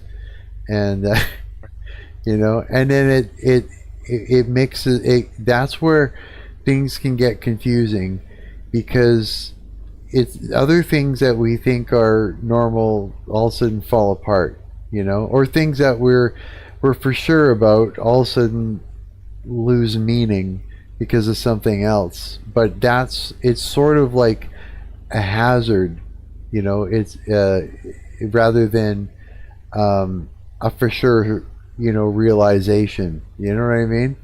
Um, it could, by confusing a thing till you don't understand it anymore, because you're looking at a detail over here to the left, the thing that you understand over here on the right, because you do, to a degree, right?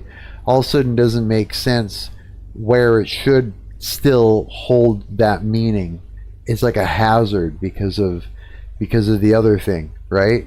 That's what I mean. When you get detailed into reality, it becomes messy, and things start to fall apart in the wrong places where they should hold together. There's just too many details. Yeah, and shit contradicts each other, and that because we don't really even understand how to look at reality. You know what I mean?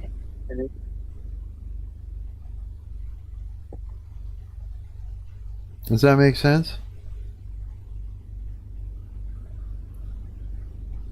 It's a lot to compute. Yeah.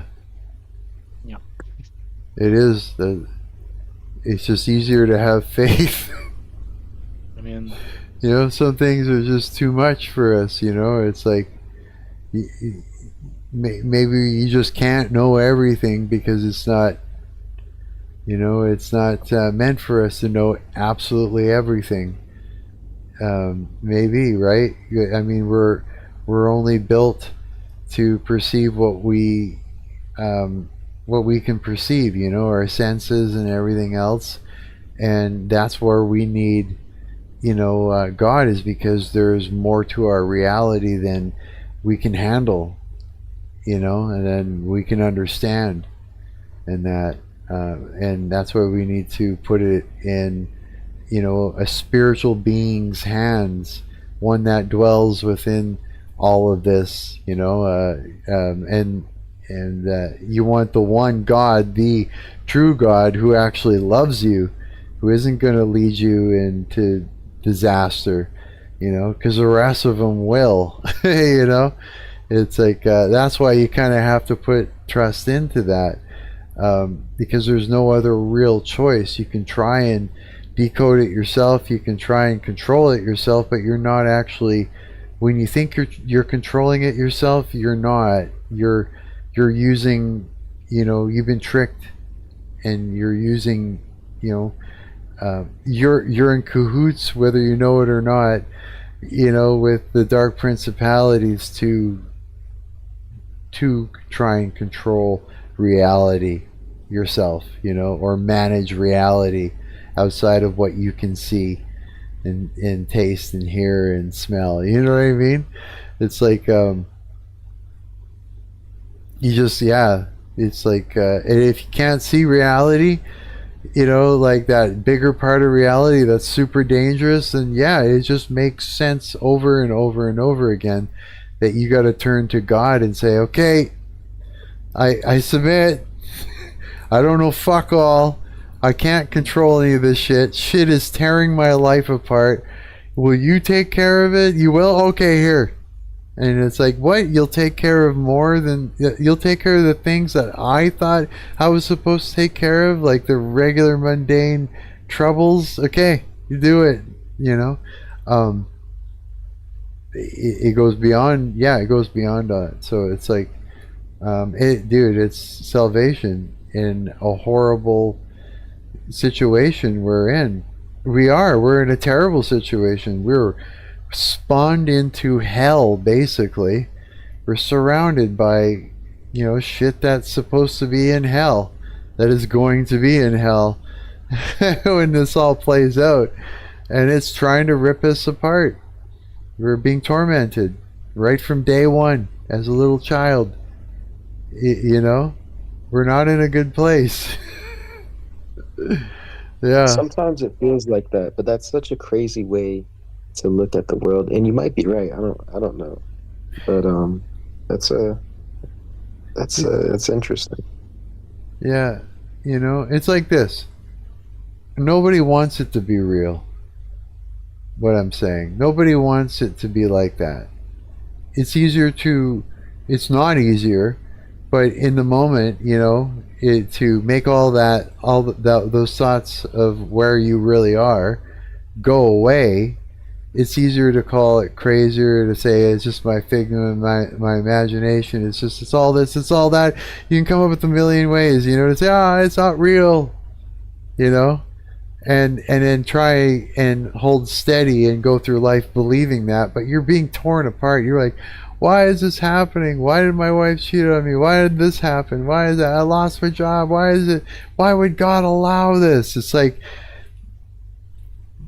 you got to stop denying what reality, I know it's tough to accept where you are, but there's no explaining it away. If you decide, I'm not going to believe it's real, you're just putting yourself in danger because it's real. You know what I mean? There's no easy way out other than the easy way out, which is putting it all in God's hands, right? denying its existence doesn't make it go away. It's like, you know, and it's hard for people because it just is, you know, and it's a catch-22. It's like going in a circle, you know, spinning in a circle. I'll pretend it's not real. Why should it be real? Nah, those Christians are crazy. You know, it's not real. Why is my life falling apart? Why do I see people who don't look human and they're trying to destroy my life? You know, it's like, I don't understand. It's like, well, I told you. You know what I mean? A lot of us have been telling you or something, right? You know, but it's like, no, it's too much. I don't like that answer. I'm going to pretend that's not real. You guys are crazy. Why is my life being ripped apart? It's just like going in a circle. Give yourself to Jesus Christ and stop the madness. Period. There's no fighting against it without Christ. You know, you got to put on the full armor of God. You know, that sharp tongue there needs to be used against these demons, right? That's your sword. You know, Scripture. It's like there's no other way. Yeah, there just isn't, and that's okay. Yeah, it's okay. I mean, it's like, it just is what it is. You know? So you can make it all stop right now. And I'm sure you've got a bunch of things, you know, people listening, a bunch of demons yapping in your heads, saying, don't listen to him, it's not real, it's not real, you know? It's like, no, it's real. That's exactly where you are. That's why you're experiencing what you're experiencing. Because you're surrounded by dark principalities trying to destroy you, trying to get a yes out of you so that they can get deeper into you and make you even more miserable, you know? And demons are legalistic. Yeah, they just are. You know, it's like I find myself like, I'll just be like, I'm taking this, I'll like declare that I'm taking this to the highest court in heaven, and like I'll just straight up say it as if I'm in court in heaven. And I'll say, look, when I was sleeping, I had a demon come to me pretending he was someone else, or pretending it was some girl or some dude, and they fed me stuff. You know, they got me to come into agreement with things that I would not come into agreement with. And I do not consent to this behavior. It is manipulation. It was so that they could point a finger at me in court and say, he agreed to it, now I got him and I can do this to him. And I say, let that be proof that this is taking place. I rebuke it. I do not agree with it. I cancel all these false agreements. I bind it up in the mighty name of Jesus Christ of Nazareth, and I set it on fire with holy fire, and let it be known that they are doing this very thing, you know. Or if there's like, say, something in me whipping me up in the head or getting me angry, or you know, or feeling rebellious against somebody because they were trying to harm me or something, I'll just be like, record scratch, and I'm going, I'm taking this to the highest court of heaven, and I'll say, look, I am being whipped up in the head by a demon right now. He's saying this, and this in my head to whip me up and make me angry and throw me off course and get me to falsely get me to come into an agreement with these ideas. I do not agree with it. I do not consent to this behavior.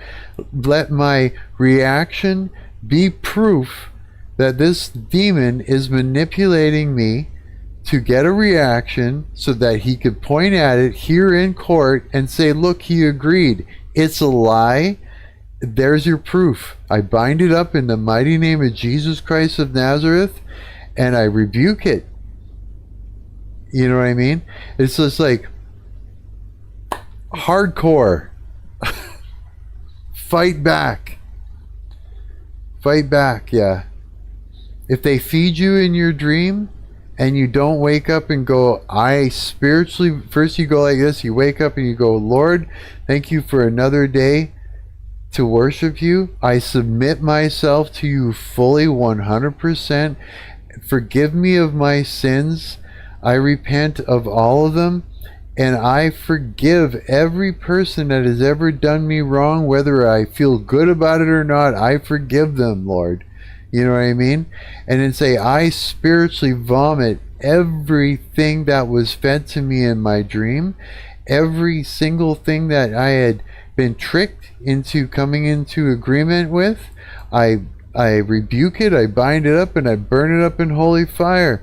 In the mighty name of Jesus Christ of Nazareth, say, I declare, I plead the blood of Christ all over myself, all over my well-being, all over my home, my friends, my family, my loved ones, my enemies, all over. You can get dirty with it and say, all over my physical, psychological, emotional, and spiritual well-being, my finances, my future, my endeavors. Lord, take captive of my thoughts today. You know, give me a sound mind. Silence every voice that comes in that isn't yours, Lord. And remove the scales from my eyes and my ears so that I may hear and see with full discernment today, Lord. In the mighty name of Jesus Christ of Nazareth, say, Lord, I come up against all forms of witchcraft today. All forms of it, every hex, spell, incantation, curse spoken against me, any plotting or scheming, I bind it up right now, Lord. I rebuke it all and I cancel those plans and I burn it up in holy fire in the mighty name of Jesus Christ of Nazareth. Amen. Hallelujah, Lord. Come now, Holy Spirit. I pray, Lord, that you give me a team of angels loose and unleashed to protect me and fight with me and for me in the spirit realm all day long. You know, I fear nothing, Lord, for you are the one that dwells within me, and the one that dwells within me is greater than the one that dwells in the earth. The Lord has not given me a spirit of fear. I shall not fear anything. Who am I to fear? Who shall I fear but the Lord? You know what I mean? And say, and God, I know you have given me, authority to stomp on the heads of snakes and scorpions. You told me so. And I shall do that all day long, all night long, with or without provoking me. In the mighty name of Jesus Christ of Nazareth. Amen, Lord. You know what I mean? And you lock it down first thing in the morning.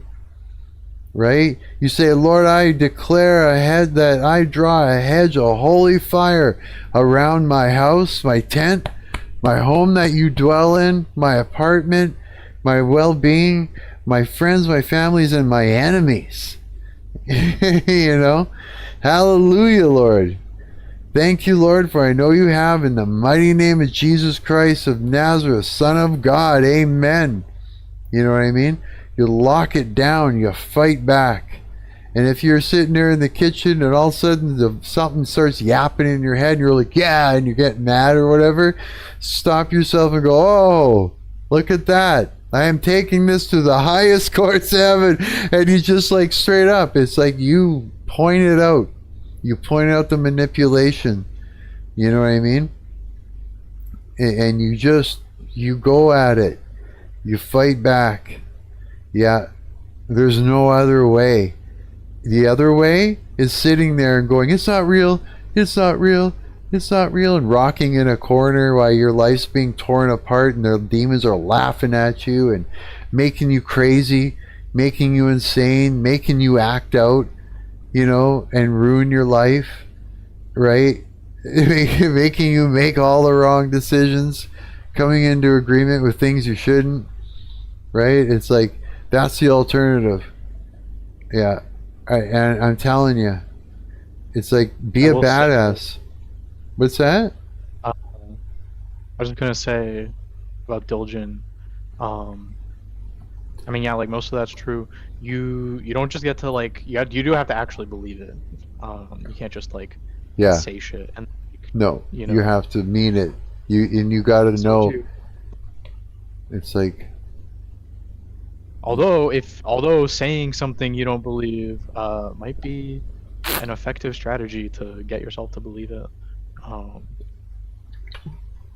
we have faith, and you look at the Bible and you look what Christ said, right? It's like no, he said this. I believe it. I believe it. It's true. So I'm going to say it because I believe it. It's true, and I'm going to have faith that God will actually answer those prayers and do the thing. Yeah, and you mean it, and you may not see anything, right? But you will notice a difference compared to when you don't. You know what I mean? You'll start to see it. And sometimes it feels like he's, I'll be like trying to, cast these things away from me and out of my home. And it feels like they're just coming up and yapping again, like almost like it's not working. But God's a bit slow sometimes because, he's deliberate. He's not just quick and fast and, flying around by the seat of his pants. He's very deliberate. He's very steady, and you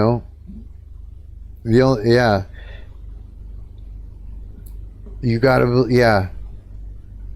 what Coward said. Sorry, I just had to add to that.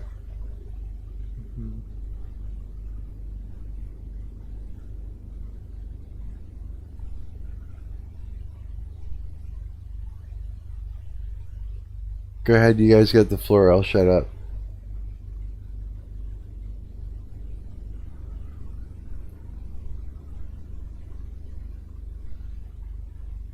Are you guys still there? I'm gambling on fifth slot. I don't know. I'm chilling. I already said what like I think is worth saying. Yeah, even a mustard seed of faith. You know what I mean?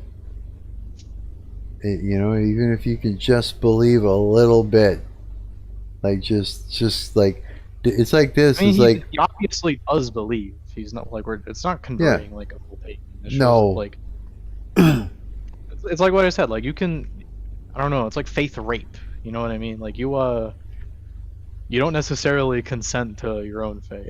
You can have faith and like not. You can have faith on accident. Like that's a thing. Yeah, that's true. Like Thomas Aquinas talked about that. It's like falling into the belief of it because of circumstances. You know what I mean? Or you just believe it because something made you believe it, something that you experienced, or a bunch of things you experienced, and you just adopt it as part of reality, right? I see that, yeah, for sure. Yeah, and forgiveness is a thing where I was feeling frustrated because it's like I'm going, I forgive these people, and then later on I'm sitting there feeling resentment, right? Well, it's like still resentment towards them for the things that they had done, right, to me. And so it's sort of like, but it's like forgiveness is a choice. It's choosing. It's like saying, no, I choose to forgive them, even if I'm feeling crappy about it. I still feel hurt. I still feel frustrated, and perplexed by the experience, but I still choose to forgive them, is a thing. It's not always going to come with the feeling. The feeling might come later. You know what I mean? I did a little thought experiment. I did it before, but I did it again today. I was just like, okay, let's look at this. Every girlfriend that I've ever had, right? Anytime you have a girlfriend and relationships end, it's always your relationships end, and it's a loss of that romantic situation. It's like loss of love, loss of connection, loss of promises, loss of that trust, like all these things. It's a huge loss, right? And you feel destroyed after, and then you resent the person and you see them in a different light, and you feel that you were done wrong, right? That is the experience. It's like you find somebody, you connect, you fall in love, and then everything goes to shit later or whatever, right? If it ends, right? If it ends, that's what happened. It went to shit, right? But the thing is that I did a thought experiment, because I'm like, okay, wait a minute. I was in love with every one of those girlfriends I had. In love with them together. The two of us were in love. You know what I mean? And when I was in that relationship, and when I was in love with them, as a shared thing, I cared about their every tormenting thought, and wanted, I cared about their day and how it went. I cared about their well-being, their physical health, their psychological, emotional, their spiritual health. Like I cared about what they, their endeavors and what they wanted in life. I cared about, the things that saddened them and the things that brought them joy. I wanted to know what they were thinking, and hear about their personal experience with the day, stuff like that. I actually cared. I actually loved them. I would do anything to protect them, to make sure they were okay, like they were dear to me, right? And so I thought, well, they didn't change as a person when we split up. We just went our own ways, and it was painful, and it looked like the way it was going to look. Every relationship ends differently, you know what I mean, when it does. But so I went back to it, and I was like, wait a minute, so I could bring myself to that place again, where that I could still see them as they were before things went horribly, because I knew them. They didn't all of a sudden become monsters. It seems like that, but they didn't. And and the experience is the same for when they think about me, right? They think that I turned into a monster and all the things, because that's just sort of what it's like. But I realized that no, if I cared about their well-being back then, I care about it now, because that doesn't change really, and it shouldn't, because it's still them. It's still that person that I had a deep connection with, and I still love them. I love them dearly. I was able to find that within myself with every girlfriend I could think of, where I felt like they had done me wrong. I went back to remembering when I adored them, and that I cared about them, and it changed the idea of forgiveness and resentment. The resentment peels off when you do that, And the forgiveness is more like it's a no-brainer. Of course you're going to forgive somebody that you care about that much. You know what I mean? And that was my thought experiment with forgiveness. And I was able to actually find that place again where I adored them. Every single one of them. Yeah, absolutely. Now, it's not like I'm romantically involved in my head and having limerence and wanting to rekindle anything. It's not anything like that. It's just remembering them for who they were before before there was harsh feelings because of a breakup, right? Yeah, remembering who they really were. Yeah, for sure. So that was an experiment, and it worked. It taught me a lot, and it was important to me because I want to be able to forgive, because I want God to forgive me for my mistakes. Like I made lots of mistakes. I mean, you're going to. It's life. You don't know what the fuck you're doing.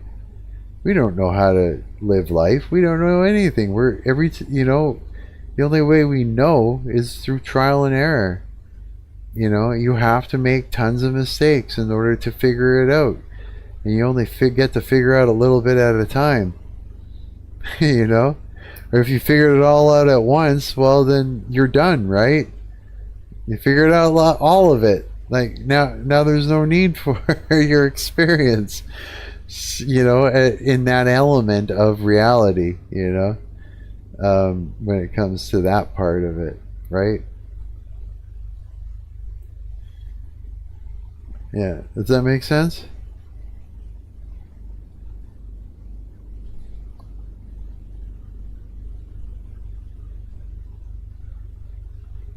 I need a soundboard so I can hit the cricket button.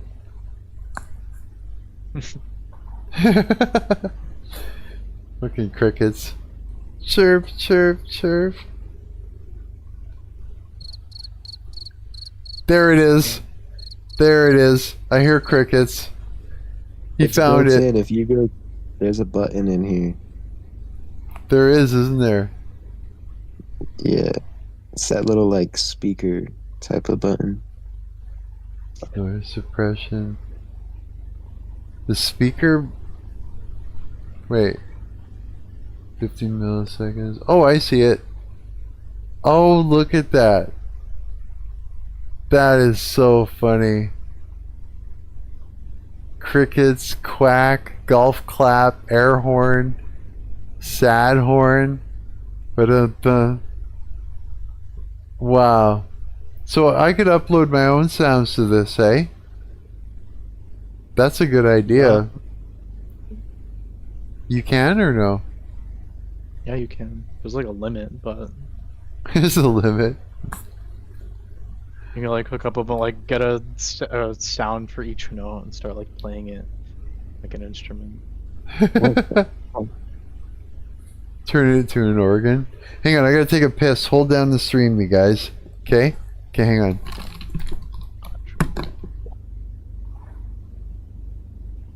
Max bonus within the small one?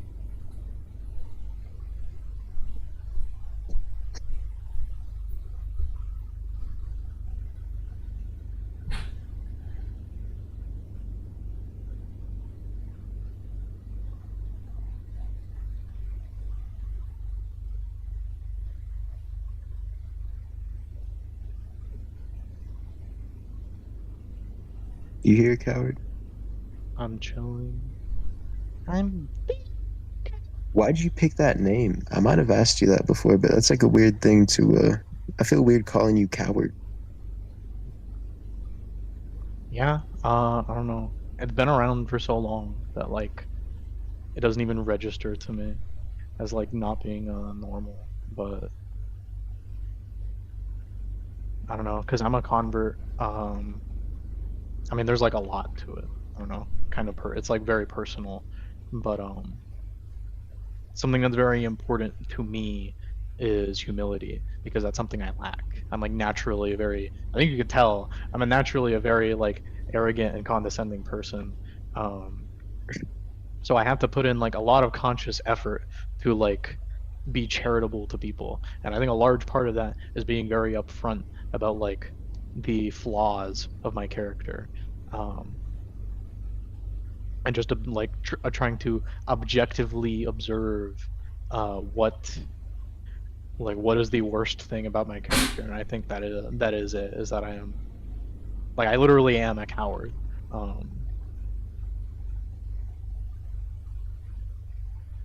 If that makes sense. It does. That's interesting, bro. You're like very righteous. Is that the right word?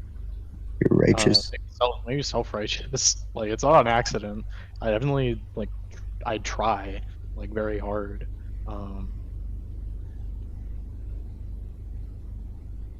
You said you like do or you don't? I think any good thing I say is like completely forced. It's not natural at all to me.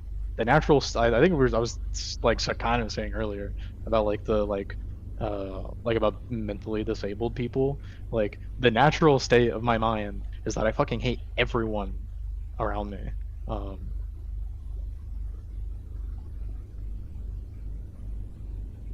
For like unjustifiable reasons.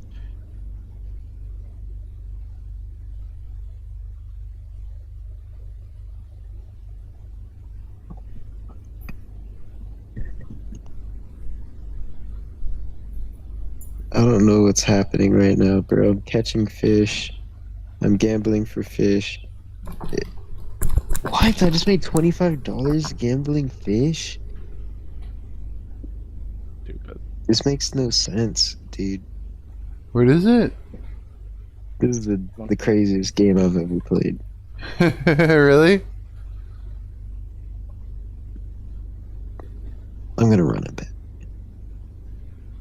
You're gonna what? We gotta run it back, Mark. Run it back? Run it back! That means try again. Indefinitely. Oh. That's what it Definitely, means. we're catching fish out here, bro.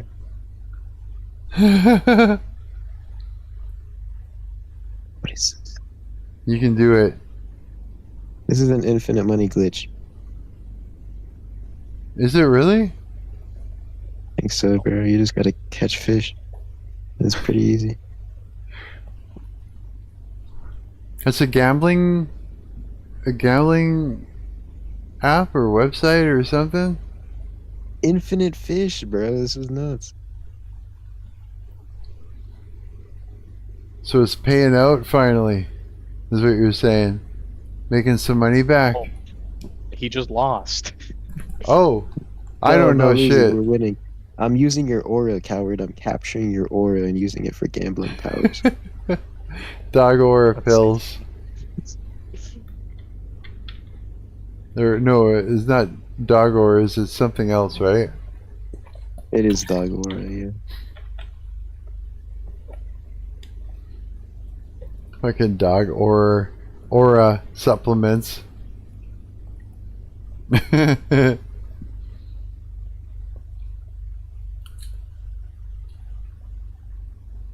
Yeah. Lighting is everything. It changes everything with cameras. It's crazy. It's so hard to get it right. Yeah. That's why like the bathrooms suck for like actually knowing how you look, because you look like so different in a bathroom mirror than you do like in pictures. And that's why everyone like has the complaint like, oh, I look good in the bathroom, but I look shitty on camera. Why is that? And it's because like they optimize the look for the bathroom. Yeah. It's like, who the fuck is looking at you in your bathroom? Plus cameras, they don't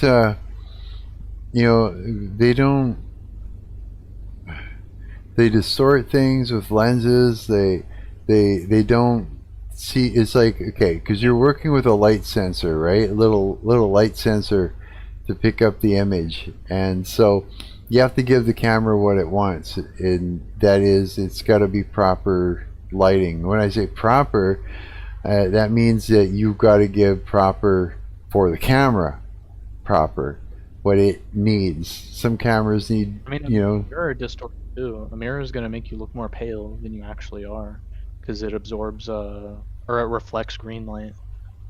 Oh yeah. Yeah, it's like it's like an optimization issue where it's like, I don't know, put in game deving terms. Huh. Just because I'm optimizing my game for like a ThinkPad X220 doesn't mean like that's not a universal optimization. That's a very specific optimization actually. Yeah. And that's going to mean that if I optimize the game, for example, to run well on like modern hardware, it would run better if I just optimized it for modern hardware. Like what I'm doing is actively making the game perform worse on modern hardware actually.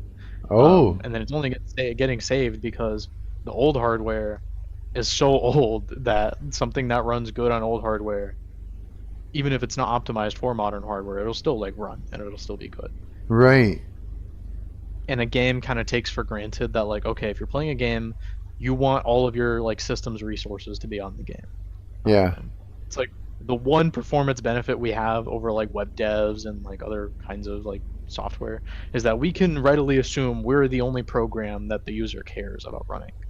Right. And in the same way, like with a camera versus a mirror versus like different kinds of cameras, different versus video, you're optimizing for different things. What looks best in the bathroom mirror is not going to look the best on a camera. What looks the best on a camera is not going to look the best, like for a photograph, is not going to look the best as a video. Oh yeah. There's like cameras are tricky. They don't just see what's there. You have to prepare the room for the camera. So you have to prepare the scene. You have to light the scene for the camera, because what you see in the scene isn't what the camera sees. The camera is, you have to look at it like it's handicapped.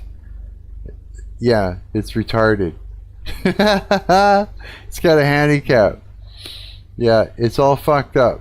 It doesn't see things properly. You literally have to change what's there for the camera to see it as a normal thing. Yeah. Fucking lights with soft boxes, like 3-point lighting system is your best bet. Now you seen what I got. I got these little shitty ring light things, you know, from a dollar store that I took a 1-ply sheet of what do you call it, paper towel, and I just taped it around there to soften the light. And then I've got another one where it's up here, which is like set to really low just as a fill light. And then this is my main light. And then back here, you can't see it. Actually, I'll just fucking show you. We got another one up there with another piece. It's just an LED light with another piece of fucking, stop swearing, Mark. Another piece of paper towel, 1-ply of it over. And so yeah, here's my other light, sort of thing. And so here, let me put it back to normal again. I'll try to. Oh, that's probably a bit too low, I'm guessing now. Okay, so if I turn off my fill light over here, so it's only doing a little bit. And then if I turn off my key light, I guess it's called a key light, right? And say I just turn on my fill light, it starts to look weird, right? I usually turn it down to about there. And say turn off that light. So that's just the fill light. Look how strange I look. And then this is just the key light, right? You do it like that, it actually has a nice sort of deep dark sort of look to it. You know, like the whole room is dark except for me. Kind of looks cool, actually. And then you turn on your your key light, and then you bring it all the way down so it's just, yeah, lighting up a little bit of the stuff here, right? And then when you turn this on, this separates, this lights the back of me, and that separates me from the chair and all the other things, right? Yeah. And so that's all, that's what I'm doing for my lighting system. Yeah. But without that, you can see that the camera is like, you know, like for example, like when I did this, say when I turned this off and I crank this up over, turn this on super bright, like look at my fucking face. Like what is that, right? Doesn't even look like me, does it? It's all fucked up because the camera doesn't actually see what's really there. It can't. You have to like, it's handicapped. You have to give it what it needs in order for it to see you, period. Yeah, does that make sense? I know it's probably, you know, redundant, but I don't know, I feel like I have to sort of explain it a couple different times, and sort of, I feel like I miss stuff and I have to add it in, and you know what I mean? Yeah. It's handicapped. And every camera's got strengths and weaknesses. Yeah, like I've got a bunch of cameras like that I use. I got one that I gotta start using more often that I use for, I got a bunch of different lenses for it. I paid $800 for it. Yeah, and Why? hey, I said, God, why? That's like so this such is, an investment. yeah, because you know I wanted to create films and stuff like that, and movies, you know, and so I needed a really good camera so that I could get some really good, you know, like high quality video, right? I got a bunch of different lenses, you know, a whole bunch of stuff for it, and that's got a certain sort of feel to it. It actually sounds really good. It's a kind of beefy and everything like that, and with that you can set up everything, your shutter speed, everything, you know. It's like I guess it's a Sony NEX-7. That's what it is, with a whole bunch of lenses. And then I've got this sucker, which has another sort of aesthetic to it. This one here, which I usually run and gun with it, you know, if I'm out like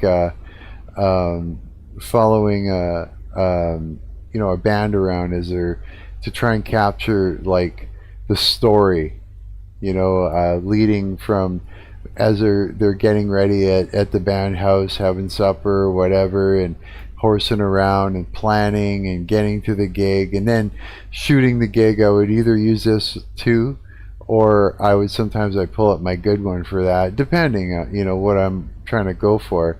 And this one is a Sony as well.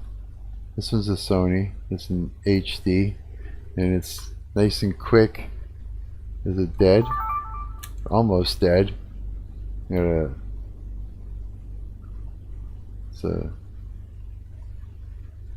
that's what this one looks like, and this one's cool because it's got a physical moving zoom on it. Whoops. It's an actual lens that moves in there, and that means that when you zoom in, you're not you're not digitally doing it, so you're not just sort of growing the picture and shrinking the picture. You're actually focusing a lens, and that means that you're not impeding on your quality of picture, right? If you zoom in on a picture, it gets pixelated, but if you have a lens zooming you in, then it's gonna look great, right? And so I like to use this one for shit like that, because it's like quick, you're in there, you just shoot like documentary style and stuff like that, right? Those are the two main cameras I use, that and my Sony NEX-7. But I've also got other cameras. I got these two up here that you saw that I use all the time for live streaming. I got two of them. These are a couple of Q2 HD zoom cameras. Yeah, I had to look underneath this part of my glasses to see it.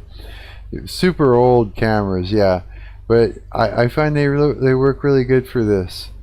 And then other than that, sometimes when everything dies, all my camera batteries dying, and I'm out still shooting, the night, where that means like multiple bands and stuff like that, because I want to edit it all together and create a whole thing, right?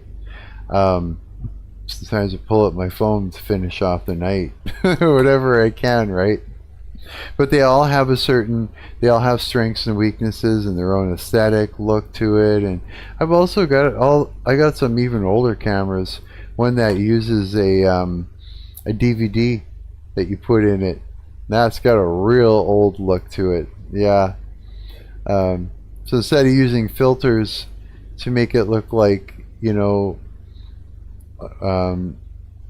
an old DVD type style, square screen type camera, I've got one, right? And so I kind of collect all these little suckers. I've got all kinds of little cameras from building drones and shit like that too, like all kinds of shit, like that whole what's it called, dodging trains with views. That is actually shot. Well, actually, you can see it in the film. It's the camera that famous Fernando has on the desk that he's plugging in with a USB cable into it and onto the computer or whatever.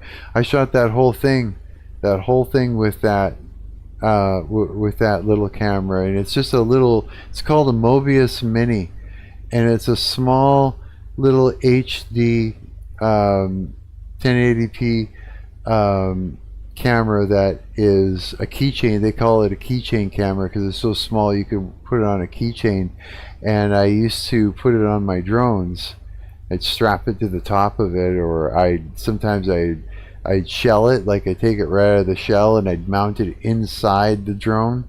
And then I would use I'd wire it up so that way I was using the battery for the drone to also run the camera. It was like a monstrosity. I had to use like a 5-volt voltage regulator to do it. It was nuts, but it worked. I had a few of those suckers I used to buy. They were really good.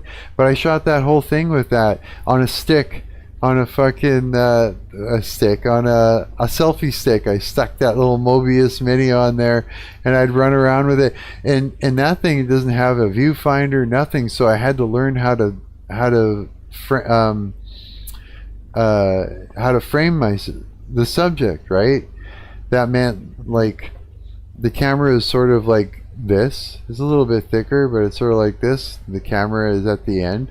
So what I would do is, when it was in front of me on the stick, I would angle it until it was like straight across, like like line it up, like the sights of a gun. Yeah. But that had its own aesthetic to it as well. And they all have strengths and weaknesses. Yeah, so it's good to have a few different ones, because some I would use in some situations and I wouldn't use in others, and yeah, shit like that. I was really heavy into. I'm not an amazing anything, but I got right into it, just like I got into game dev. I got into editing like properly, not just like, yay, here we go, and edit your face off, but I mean, like, I learned how to, create emotion, create a tone, sometimes it's better to not actually cut your scene. Sometimes you want the shot to play out, you know what I mean? And sometimes the longer the shot is there, you're giving the audience more time to run things through their mind about what's going on. It gives them time to think about something, and then it brings out an emotion, and then you hit them with the next thing, right? I'm not the greatest at it, but I sure damn well put a lot of effort into trying to understand it and implementing it. But dude, when I first started learning it and learning how to edit, I would watch a movie or something, and I could not see the shots. My brain would not pick up, like, the cuts. My brain was not picking up the cuts. It was so smooth and so effortless. It was just like my brain would just get lost in the story and the experience. It took a long time. Yeah, I couldn't. It took a long. It was a lot of. It was hard for me. Yeah, but there's something about being able to create a story, sitting there in your editor for days after day, trying different combinations of things and sitting back and feeling it, and then sort of, or if you've got an idea in your mind and an emotion in your mind, try to recreate it, you know what I mean, visually and audibly and everything. And when you get to that point where it's like, ooh, okay, that creates the thing, then it's like, and you continue on. There's something about being able to create and tell a story is really, it's just really satisfying, yeah. And when I put a lot of effort into creating things that make you think, things that you don't understand right away, like, things that take, things that you don't, it's not just like, when you look at it, it creates more questions than answers. I create a lot of things like that because it's all part of the experience that you're trying to create for the viewer. Yeah. I like creating weird things that just make you feel. And it's like this, it's like when you look at a painting and you don't really understand it, you're like, oh, okay, it's say the Mona Lisa, right? You're looking at the Mona Lisa and you're like, okay, well, there's this half attractive, not attractive woman, and she's not sure if she's smiling. She might be, she might not be. I'm not really sure, and I don't get it, right? But it's like part of you does get it, subconsciously. You're picking up the message that the person that painted the painting was trying to get across to you, right? It's all subconscious. Yeah. And so when I create things, I do it in that way too. If you're wondering where I'm going with something, is pay attention to what thoughts are coming up while you're watching it. Like, don't be like, I don't mean the thoughts that are like negative and, oh, this is boring, or what am I doing this for, or the yammering. I mean, like, if you got a quiet, and if your mind is quiet and you're actually interested in feeling it, and you're like, like you are watching it because you want to, then pay attention to the thoughts and the feelings that are coming up, because that's the message I'm trying to get across to you. I'm trying to get you to think about the experience that the characters are having and relating it to you, so that you can find something within yourself that I'm trying to point out, because it's going to be helpful for you going into the future. That's what art is all about. Negative thoughts, like it's boring, like. There is also, oh yeah, this is boring. Maybe it's boring on purpose, and then suddenly something being boring on purpose is a lot better than something being boring on accident. Oh yeah, that's true. Yeah, yeah, absolutely. And the thing is too, it's like this. It's like, if I'm not in a good mood and I put on a good movie, I'm not enjoying it. And my frustrations I'll take out on what I'm seeing in front of me. Plus, I'll minimize what I'm seeing in front of me and hate it and poke holes in it and go, oh, this is garbage, and discard it and walk away from it, because that's just the way we are, But if you're in a good mood, or you're in the mood for a movie, and you're seeking a movie out, and you find one that you want to watch, and it's you're in the right frame of mind, well, you're going to have an experience outside of your own personal bullshit that you're experiencing as you're scrolling through stuff and getting frustrated with your life and trying to find relief in some sort of video that might be out there. You know, it's like that, eh? So it's like it's the eye of the beholder, right? When I used to say that when I'd have moments where I'd be extremely cynical or depressed, and I look at a flower, I'd see nothing but the bugs all over it, right? But if that all of a sudden were to lift, and then I'm okay, and I feel solid, like good, and I look at that same flower, I'll see a beautiful flower. It's like the mind sort of draws your attention to the thing that it feels that it needs to be looking for. And if you're in a shitty mood, you're going to be looking for things that are causing that, and so you're going to see all the shitty things and all the things that you're looking at, and your mind is going, is that the shitty thing that's making me feel bad? I need to get rid of it. You know what I mean? As it goes through all the things, it's like, yeah, it's so I mean, this very same video, the very same person, the very same subject will be enjoyed in one state of mind and hated and seen with disgust in another state of mind. Same with music, same with everything. Yeah. It's crazy. Plus, I think I should get ready for some game deving about. Oh yeah, absolutely, dude. Yeah, have at her, bud. It's been nice talking to you two, my two buddies. Yeah, I enjoyed all of that. I'm glad you came on. Yeah, I enjoyed that. Is Diljen, are you still there, or are you sleeping? Yeah, I'm still here. Peace out, coward.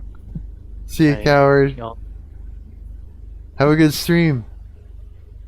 It's going live, huh? Yeah, he's going live, buddy. Yeah. Just go over there and terrorize him. Let's pull his stream up on there.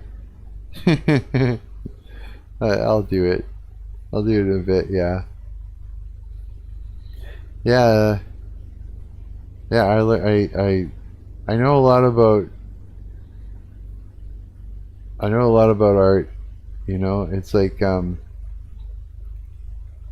artists have their place in society because we're hyper aware of things.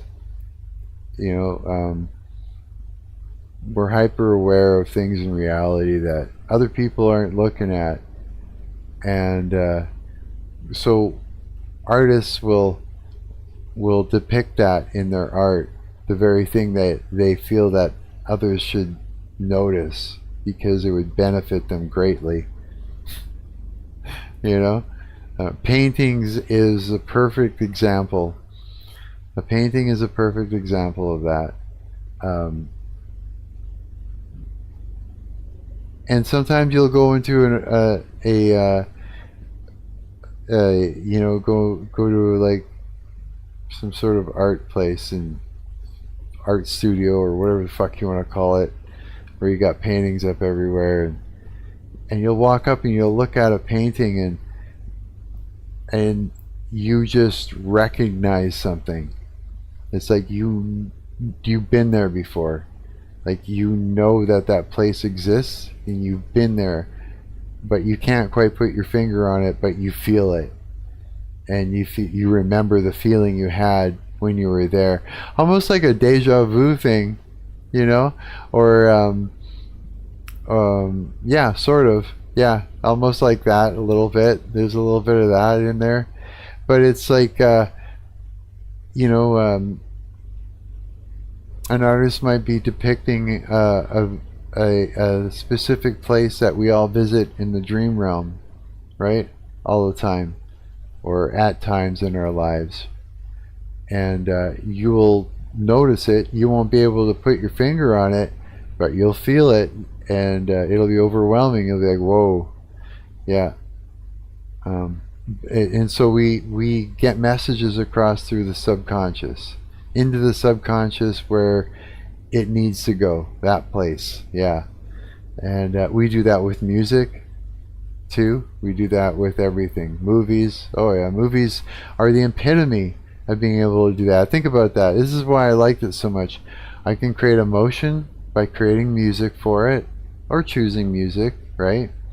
I can create a story. I can present it in a way that your subconscious picks up on specific details, which are the most important details of the message I'm trying to get across, right? And in the end, you will have a takeaway. You may not completely understand it, but you will. You will have something that you take away from it, and it might torment your mind too later, and you'll learn something from it. So that's why I liked the idea of making films and stuff. It's everything all rolled into one. You know what I mean? Yeah. I have. Holy shit! What?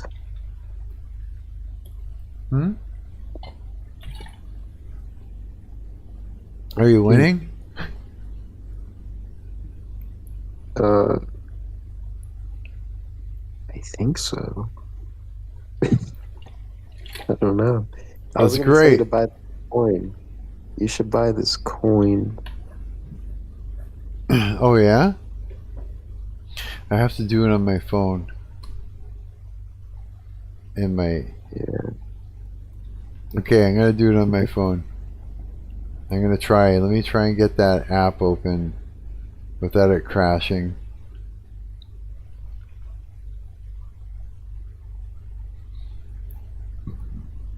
Give it a time to load. Oh,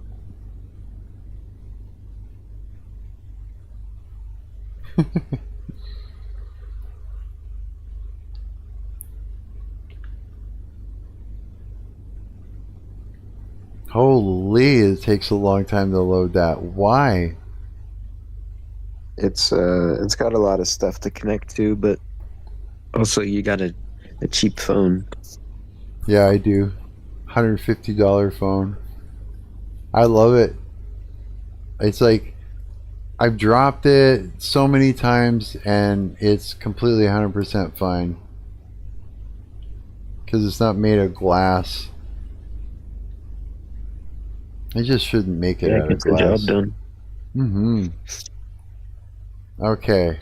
I'm waiting for it to boot up. It's almost there.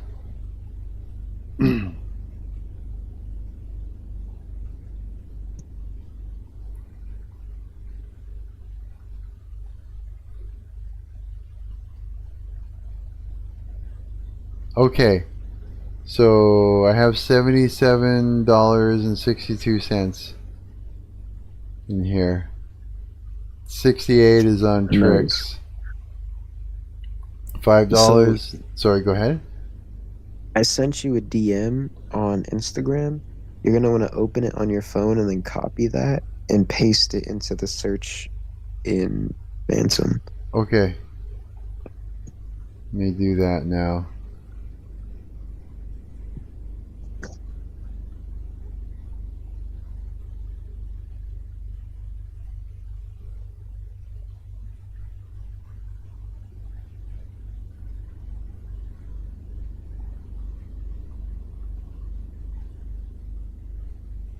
Oh, now what?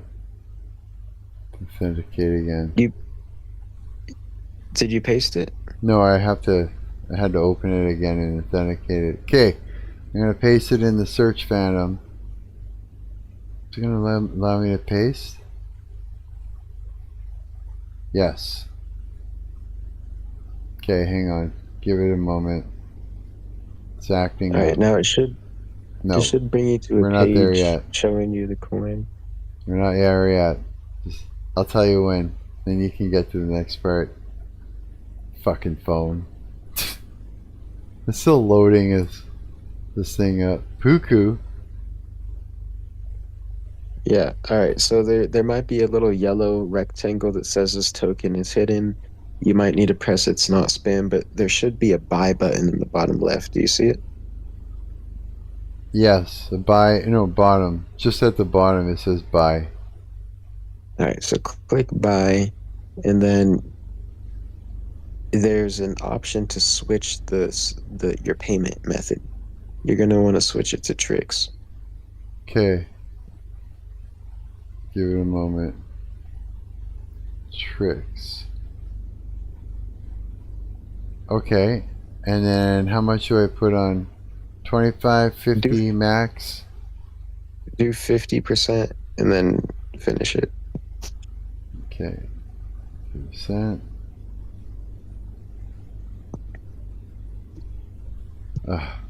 There we go. Buy now. Give it some time. Swapping Tricks to Puku. How come it's got a big red line that's dropped down to nothing though? That doesn't drop down to nothing. You're probably looking at the day chart. It's down 6% today. It's just a big red set of stairs that goes all the way down to the bottom. It's swapping it now still though. I can't even do anything. I have to wait for it to do this. Then I can show you on the screen what I'm talking about if you want. Oh, I know what you're talking about. You're looking at the day chart. Is that what it is? One day, yeah, you're right. I don't understand it. It just looks like well, when you draw a red line that goes all the way down to the bottom, I mean, it just looks like the worst thing, right? It looks like it's crashed and it's not worth anything. That's what because it's like, I don't know. You know what I mean? It's just my guess. Yeah.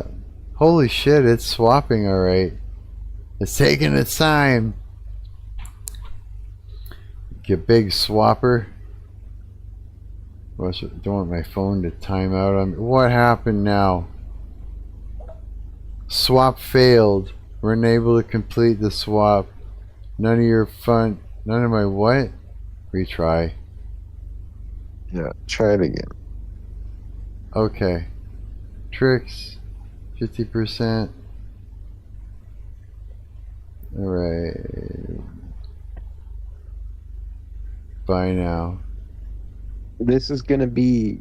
You'll look back on this moment. You'll be like, "Wow." Really? That's all you'll think is wow. Oh, it made a noise. It said, bought.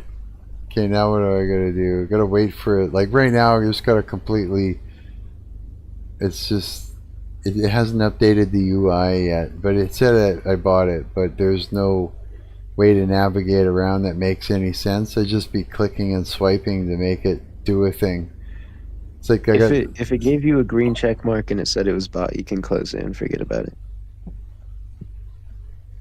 Okay. Q. Okay. Marc. You know it, buddy. You know it. You know you're up 180% on Tricks. Am I? Holy Yeah. shit. 180%? On the month? No yeah, way. If you click on the month chart, 180%. Yeah. Should we go to Tricks? Okay, come there. And then report not spam, you asshole.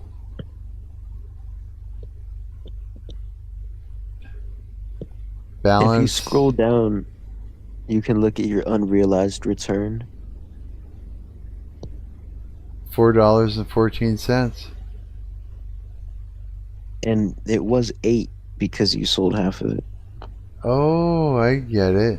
Oh, really? Yeah, you made $8 out of nothing. Shit, man. That's awesome. That's cool. Dude, thank you. That's fun shit. This Puku coin, bro, is... I don't know what the fuck this is. It was made by something that was made by the niggas that I'm following. Really? but 25% of it is voided, bro. A whole quarter of the supply is inaccessible, burnt indefinitely. And that is so bullish, bro. This coin is under 6K market cap. I guarantee you make at least 600 on this. Holy At shit. least. And that's American dollars. That's probably like a rack in Canada. Wow. So what happens when it goes up that high? You just quickly like move it over to Solana to keep it safe? Bro, with tricks being what it is and 25% of this coin is voided, I wouldn't be surprised if this just pumps the whole cycle, bro. Like Really? the Puku coin could change lives, bro. The Puku coin could retire you. What? Like that? Holy cow. It sounds crazy, but I'm dead ass, bro. The Puku I coin would- might retire you. I would go outside every day and feed somebody. Yeah. And feed somebody. Sure. Like homeless? Yeah. Yeah, that's a good thing to do. Yeah, it's just at least one person a day. You know what you could do? You could create a platform that incentivizes that. Like, I guess they have like social media, but like directly incentivizes it. Like, if you're willing to put up capital, you could be like, I'll pay you to go feed the homeless people in this area. Yeah, that would be cool. I seen some guy that rolls around in a in a car with a camper, not a camper, but a trailer and stuff, and he's got tons of food, and he goes around and he feeds people that are living homeless on the street. He'll walk up, give them lunches and different things, and I'm thinking, where is he getting all that food? I'd do that, you know? Like, well, I don't have a vehicle to do that, but I mean, like, I'd love to do something like that, you know? Sure. I mean, but anyways, yeah. Fuck, that's pretty cool. Okay, I'm gonna close the app. Okay? Yeah, just forget about that for a while. I have to make sure I waited just in case you were to say, wait, do this now. It's like, it'll be like, because it would take so long for the fucking thing to open again. That's what I was like, okay? It's just checking. Yeah. Bro, it's so weird because they post about it. They're like, there's 20% voided, 30 next. And no one even like, I don't think people know it's this coin. I think people think it's the void coin. What does it mean by voided? So there's this thing you can do in crypto called burning tokens. Okay. And there's only a certain amount of tokens, and you can burn them, you can get rid of them. But this guy, his name is Jimmy Edgar. I don't know if the correct term's a protocol or what, but he created this concept of, I don't know if it's burning it, like getting rid of these tokens forever, but he's holding them indefinitely, and he's gonna do something with them. I don't know if there's gonna be like, if they're gonna be sent back to you, or if they're actually just burnt. Who knows? So in short, no one really knows what voiding is, but the coins are gone indefinitely. Really? Well, I wonder what he's going to do. 25%. Bro, 25%, and the coin is at 6K. Holy shit. 6K. That's actually nuts. It's Wow. nothing, bro. It's free right now. It's free. I don't even know how. Yeah, I just don't know what it all means yet.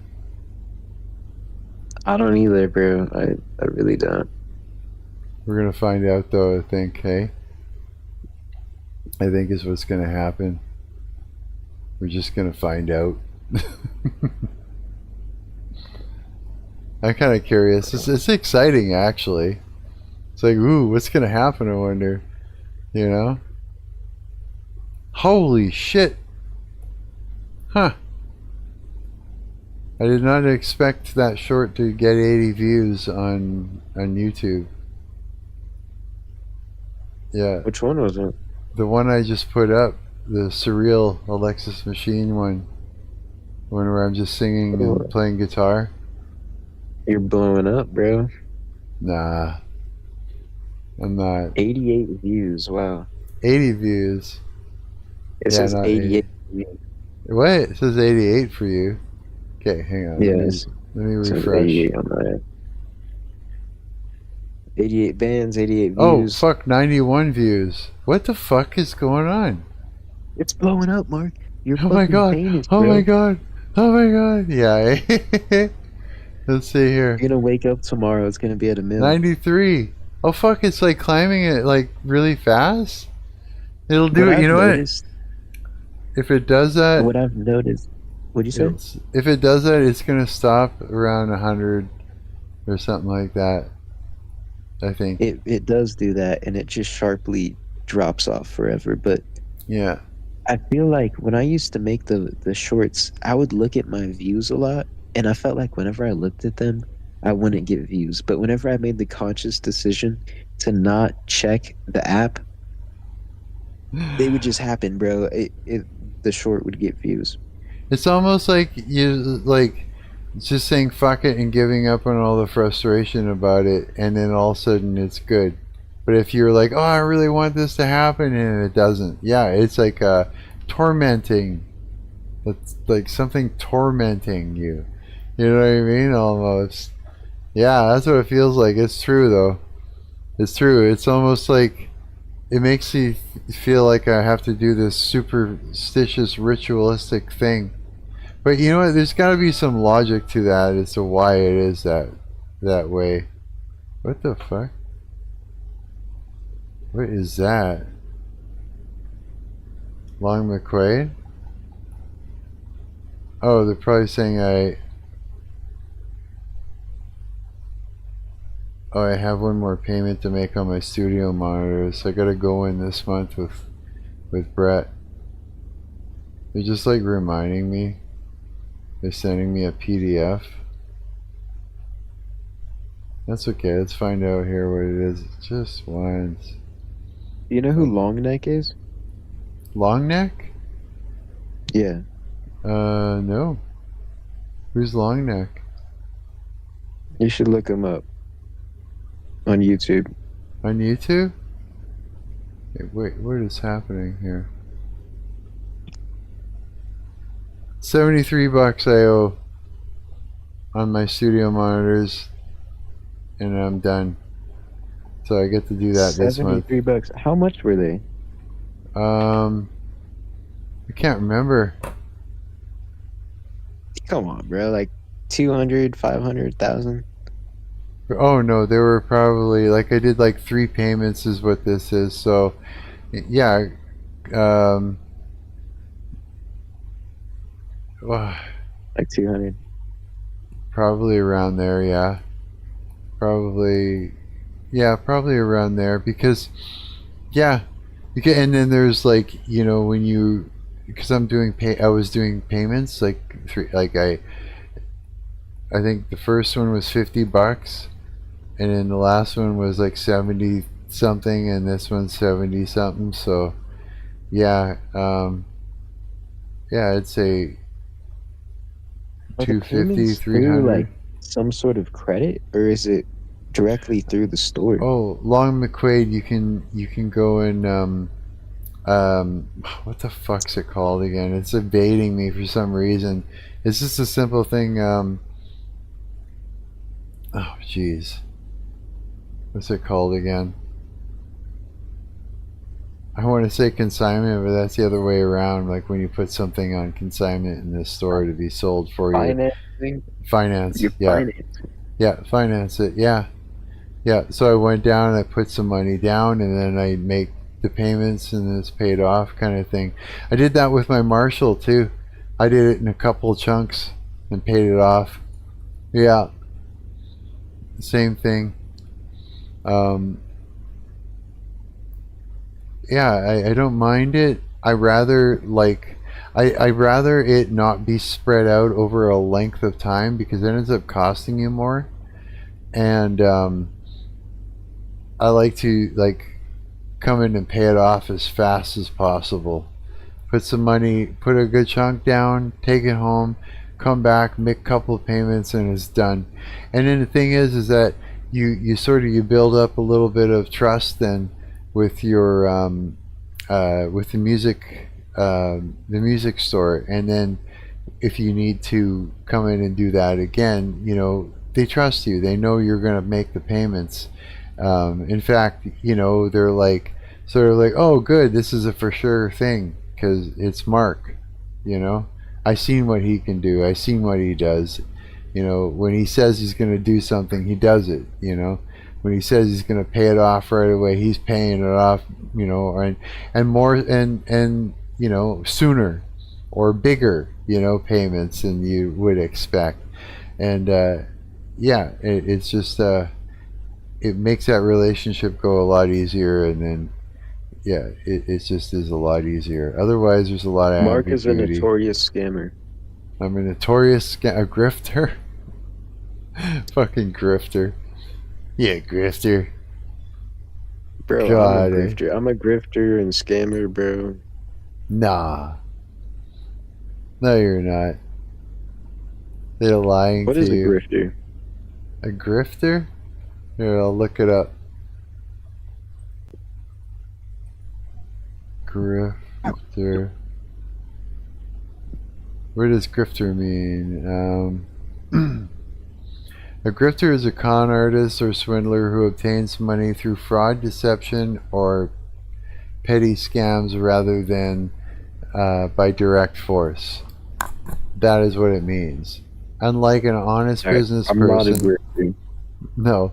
It says, unlike an honest business person, the grifter uses charm, manipulation, and lies to exploit people, frequently target those seeking quick wealth, advice, or quick fix solutions. Like a snake oil salesman, you know? You know, but people like to say, oh, you're a grifter because you changed your opinion, you know, or like you know, like what is it, like Craft of Christ, like she was a witch. That was her main job, right? She made money through it, paid her bills, all the things, you know, psychic, all the stuff, tarot card readings, you know. A lot of people, broken-hearted people, would come to her just to find out, you know, things about their exes and stuff like that. And so when she went from that and quit her job and became Christian and, you know, rebuked all that and repented for it and all that, she was being called a grifter, which isn't true. I mean, you know what I mean? It's like it's just not true. So it's kind of like a misuse of it as a way to discredit and shame somebody. Because, I mean, moving from, you know, being a tarot card reader and psychic and all that, you know, which is real shit, right? To dropping it all, repenting for it, becoming Christian and not doing any of that, not asking for money from people, you know what I mean, or anything, doesn't make you a grifter. It just means that you smartened up and cleaned up your act. You know what I mean?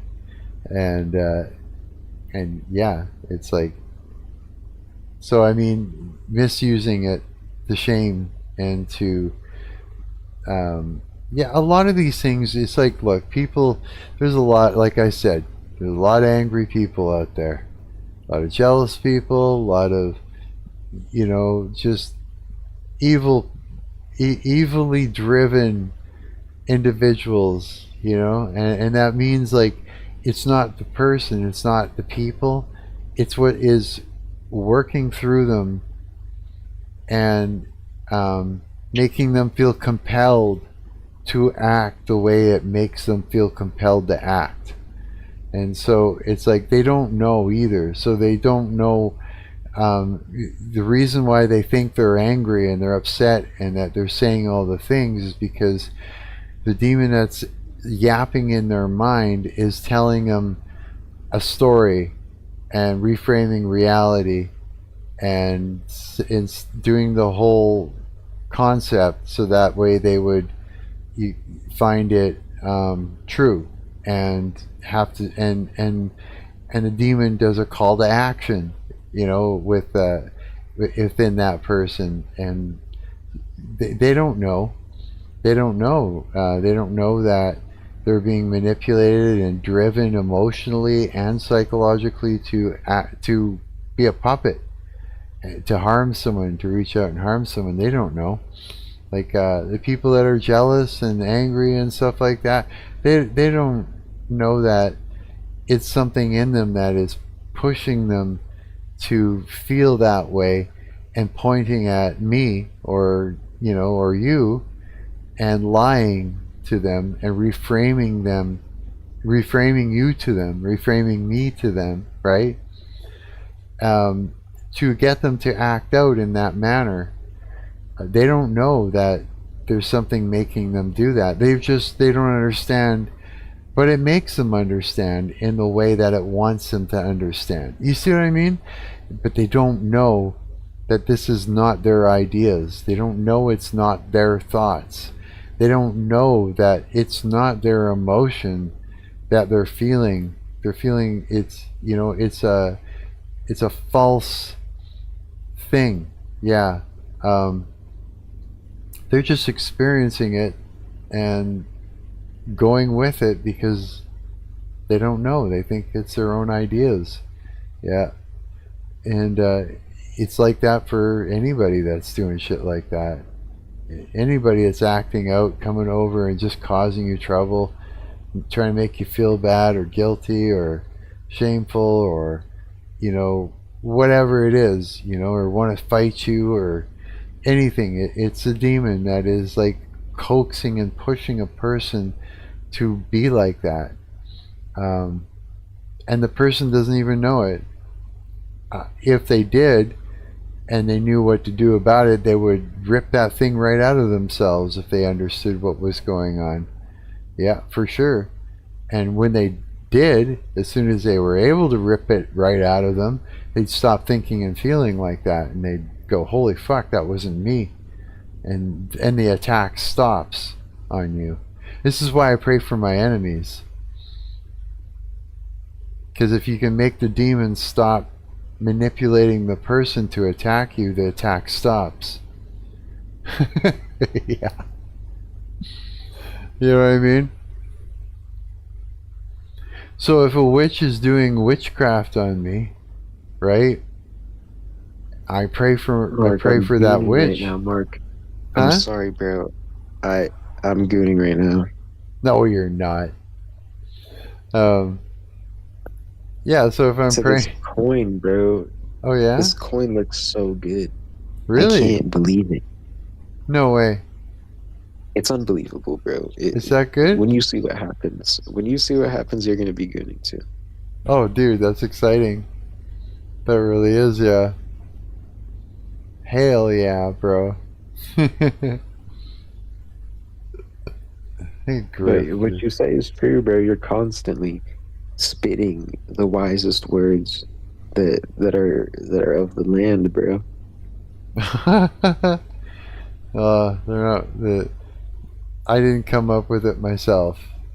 It was just something that it's what I've learned, and a lot of Christians understand it too. Yeah, they know. It doesn't make me special or amazing or anything like that, and that I'm not. If But you you're know, you know. Yeah. It's true.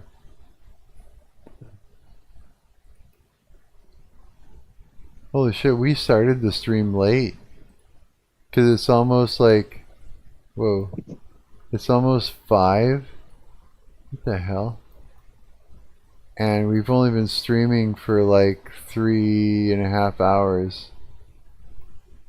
So yeah, we started super late. Jeez, bro. Yeah, it's 4 a.m. over here. Yeah? Yeah, it's 5:19 here. Don't you have the day off or whatever today? Yeah. I do too. I got the day off too. What day is it today? Who knows? Monday. Oh my god. It was church yesterday. I missed church. Holy You smokes. missed church? I missed church. Bro, what the fuck is the coin? The coin is 25% voided, What? and it hasn't even bonded. It hasn't even bonded, bro. It's at You're 20% kidding. bond. I know you don't know what that means, but that means you should start gooning early. Just start gooning early. Holy shit. I don't think I can ever sell this. No. Just hold on to it just in case. Like when crypto first came out, It's not gonna stop. and people were like buying the first coins, I should have bought a coin. I should have brought coins in. Well, that's what you're doing right now. Yeah, This is basically like buying Bitcoin when it first came out. this is what's gonna happen. Oh boy, I'm excited about that. That would be amazing. It's hard, bro. Like, sometimes I forget that I'm still here, that I'm still going, even though I don't have what I want to have, that the opportunity that I've found here is so big that it's actually, I can't even comprehend it.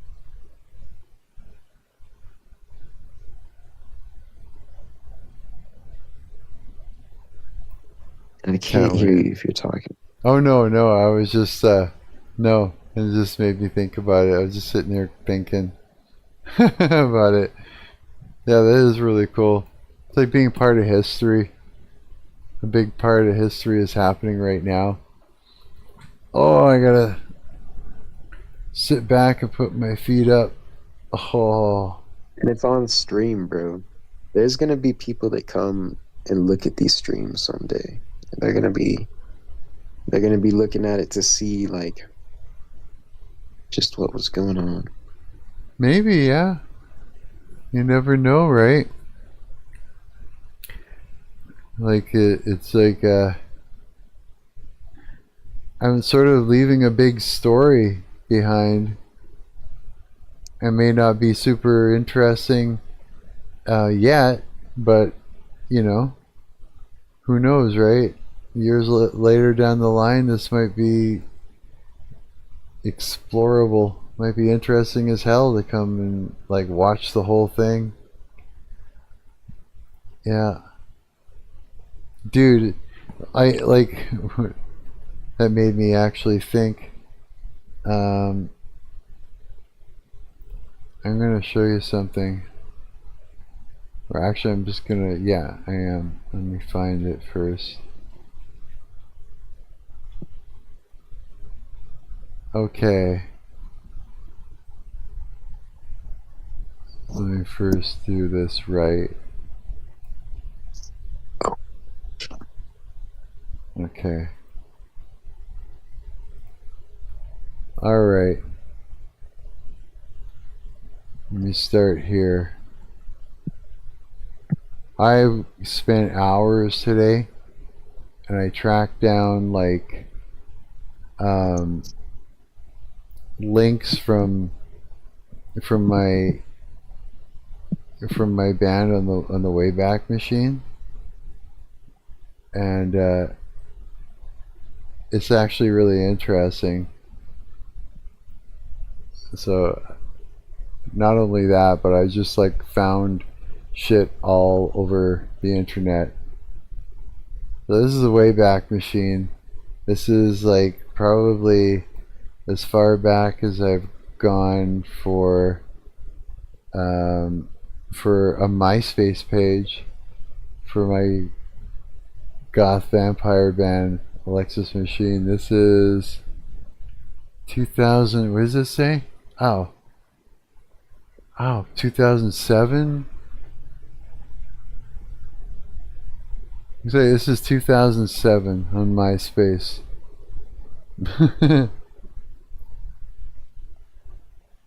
So, what does that say? 31,553. I don't even know what that says. Yeah, this was my band's MySpace page in 2007. Because it had a player and the whole nine. You could hear the music and all this stuff. Now, so that was 2007. Now, let's see here. Copy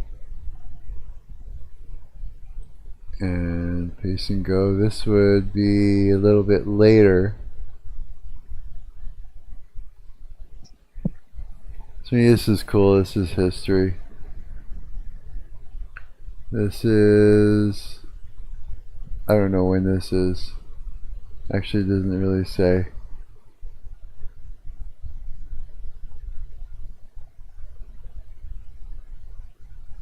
MySpace. Bro, I feel like they keep stealing my ideas. Like, I put ideas out here, and I swear, like, I don't know if we just come up with the same shit. Really? They, like, clone it. They just clone that shit, I swear to God.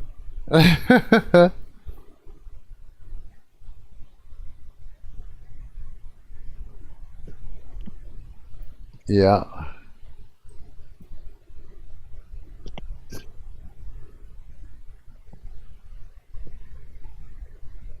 This is a long time ago.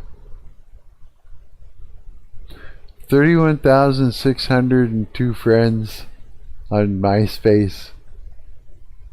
It's a lot of fucking friends on MySpace, dude. That is, yeah. That's what my band had. And it's really trippy to see all the people responding. Just because it was like, you know, for what it is, or what it was. Okay, what else we got here? Copy. Paste and go.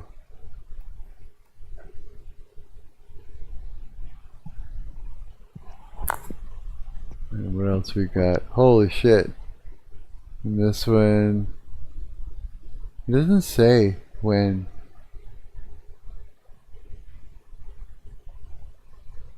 We found the Holy Grail, Mark. I think so. I think you're right. The friends, it's all chicks. All goth chicks on here. Yeah. What? On your MySpace? MySpace, yeah. These are all Alexis Machine fans.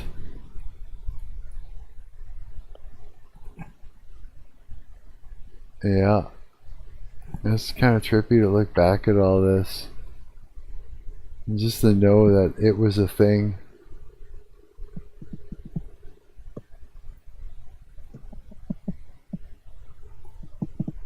Back Machine, URLs. What else we got?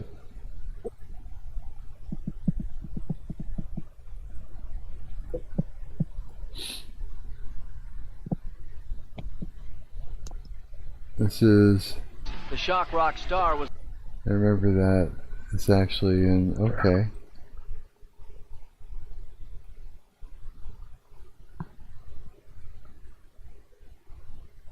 And then there's like... It's almost like, bro, I feel like it's like I'm gonna be allowed to rob a bank tomorrow. It's like, It's like you're it's allowed free. to do that. That's what it feels like. Yeah, bro. You're just allowed to rob the bank tomorrow. It's just a freeing feeling. It's like, wow.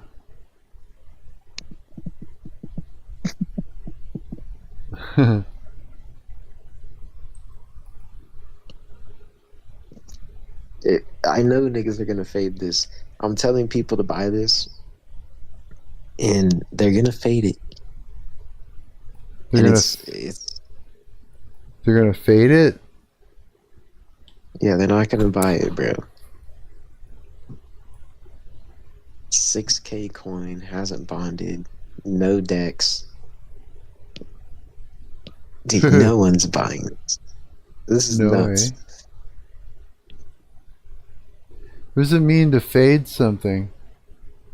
So fade, well, fade has multiple meanings. You could get like a fade on the hair, like, you know, like fade gradient. But to Right. fade something means to ignore it or to dismiss it. Oh, I see what you mean. Like Or there's that. like fade, the blacks. The blacks like to say fade as in like fight. Like you want to run a fade. Oh, really? That means like a fight. Huh. Watch out for the Africans. They're scary. Boy, I see a lot They of can be, bro. I see a lot of them fighting on Instagram. I saw footage today of like 'cause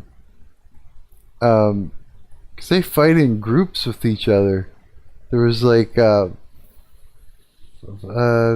3 or 4 pairs of women fighting in a swimming pool.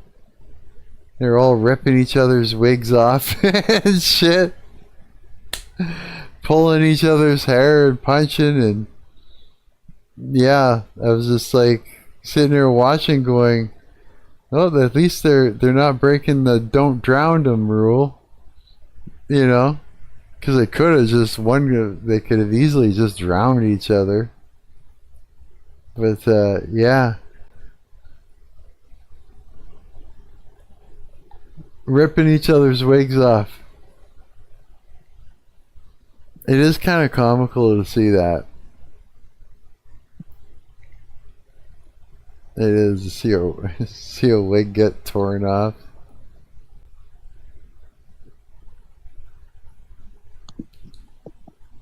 I seen a girl with a really, really nice wig. She was completely bald.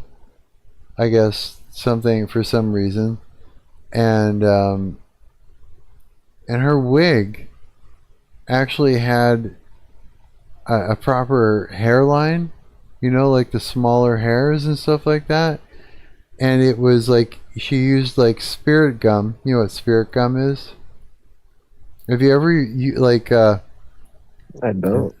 this is probably going to be no, but I used to play around with like liquid latex appliances, like you would make, and foam latex appliances. Like, okay, remember in movies and stuff, you'll see people getting like radical makeup put on where they're in the chair for all morning, and they sort of apply these small pieces that build up cheekbones, or you know, it just changes their face, like this little, it's almost like it's like a soft latex like cheekbone parts that go on, and they glue it down, you know, and the corners perfectly feather into the skin so you can't see it, so it looks like part of their face, and then they put makeup on it. Yeah, it's like you'll see like for instance, someone who's getting turned into some sort of a monster, you know, where they got a bigger brow, bigger cheekbones, you know, different parts added to it to make it look like a different face, and they're called foam latex appliances, and appliances. I know it's weird, but and they use something called spirit gum, which is a liquid sort of glue with a brush, right? And you would, because the latex appliances would go on the face and they needed to blend in, the edges were very, very thin, like fucking very thin. So when you would glue it down, it would almost like disappear into the skin, it would look like. And then when you put makeup on, it was perfect, right? Well, her wig had an edge or where the hairline was, that was like that. And so when she put on her wig, she would use the spirit gum, which is like a liquid, with a brush, a liquid glue, a type of glue. And then she would, perfectly like glue down the front part of it, where the seam, where her hairline was gonna go, right? And it looked real. Like when she was done, it looked perfect. It looked like, it was just like, yeah, now that's a fucking wig. That's the way it should be.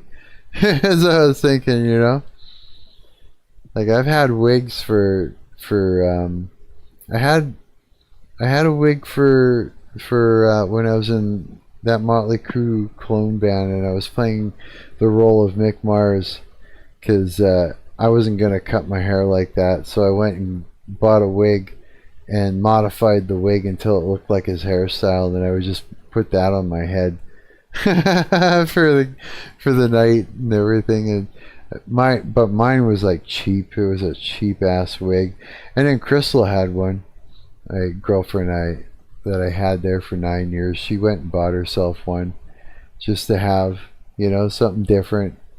And that was a nicer one. But the one this chick had was wicked. Yeah, it was like, wow, that's cool. That's the way it should be. Yeah, wigs. All because I saw some black people rip wigs off of each other and beat each other up in a pool.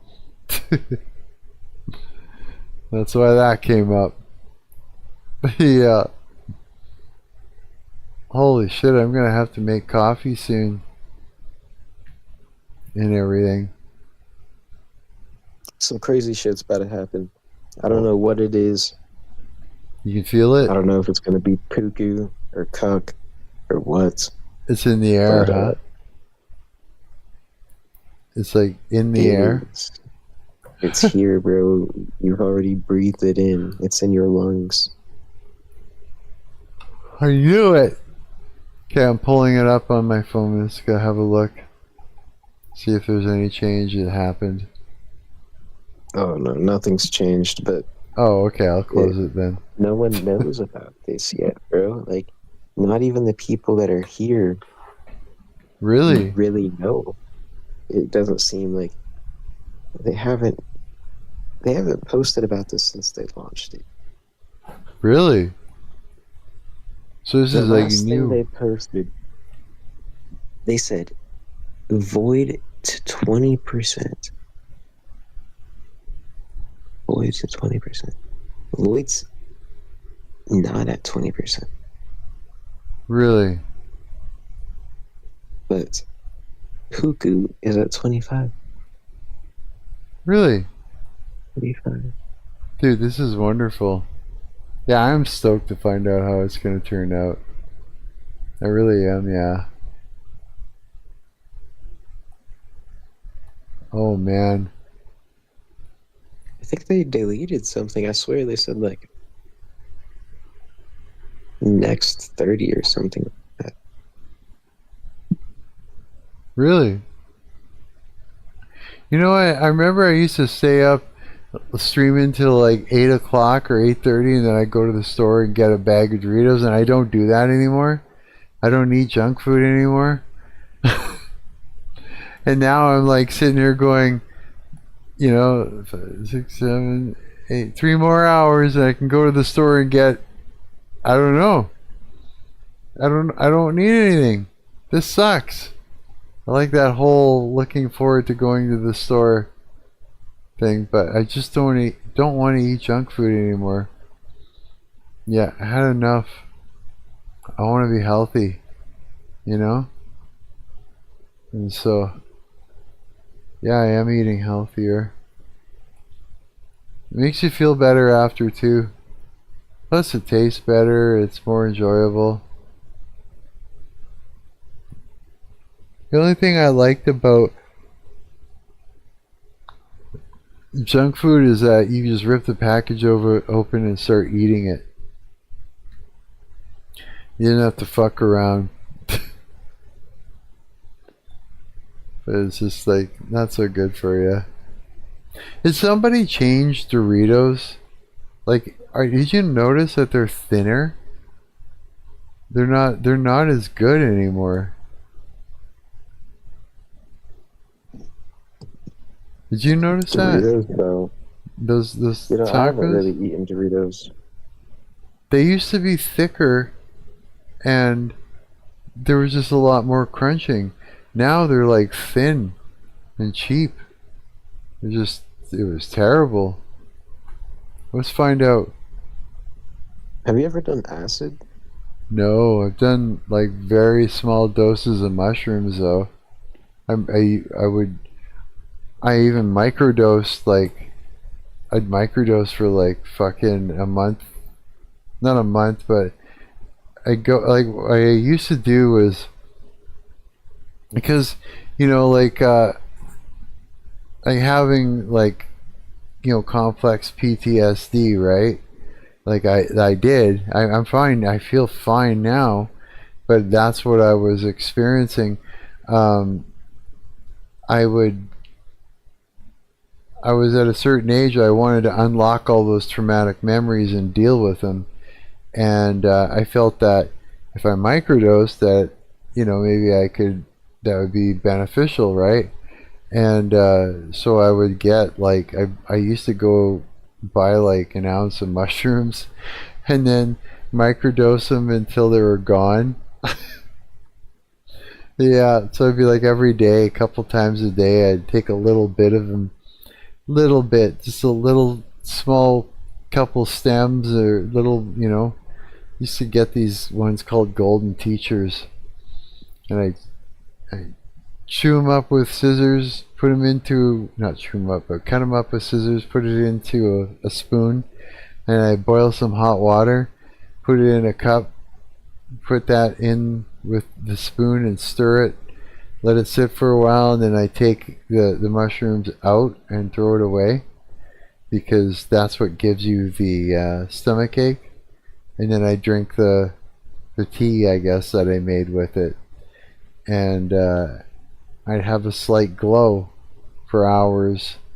You could feel all the effects of it without going so far, like super far into it. Like it was just a little bit. Was it helpful? I couldn't daydream.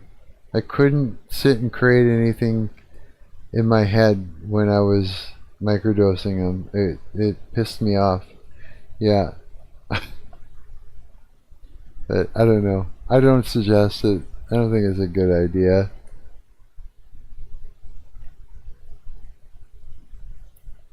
Yeah, I think Acid is great, bro. I want to trip, but like, I wouldn't even know where to find acid anymore. No way. I guess I would. I would definitely know. I could get some acid tomorrow, but like,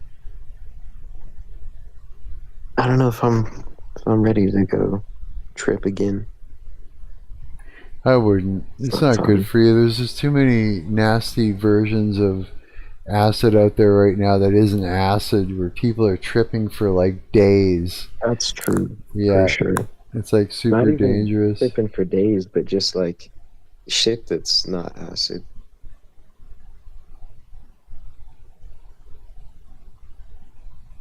What?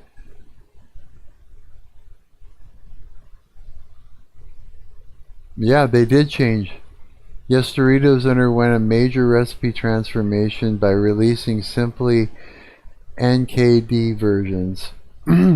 These feature shorter ingredients lists with no artificial flavors or petroleum-based dyes like Red 40, Yellow 5, and Yellow 6, offering a lighter colored chip that tastes like the original.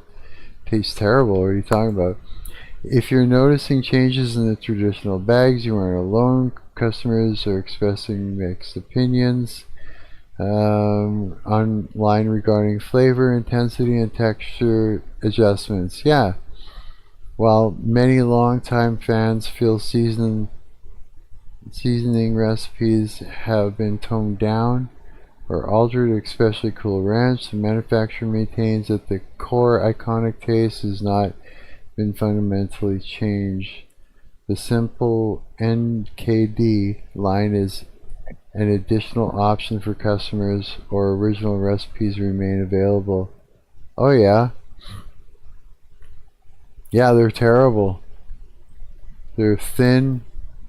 They taste bad. They smell like burnt hair.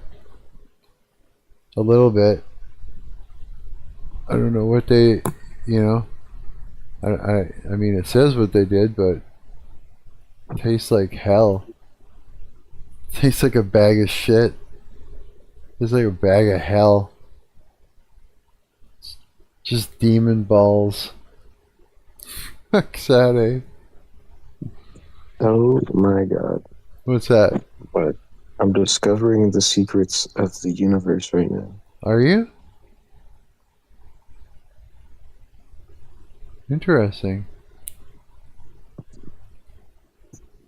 I'm sitting here, I've got... Oof. My shoulder is fucking terrible. Ah. I've got my... I got a speaker cabinet right here that I'm using to put my feet up on, just to chill. Yeah, because I had nowhere to put my feet up for like too long, and it was like becoming like not good for me. So here we are. Now I have my feet up, and I'm not showing my feet because I don't want anybody yoinking off to my feet. Yoinking off.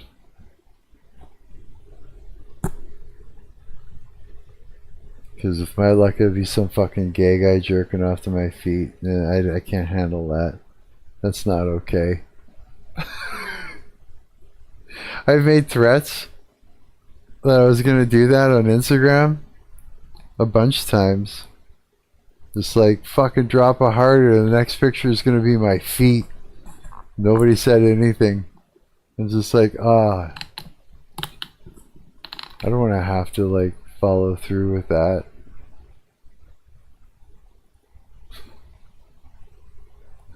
Yeah, it's not good. It's not good at all.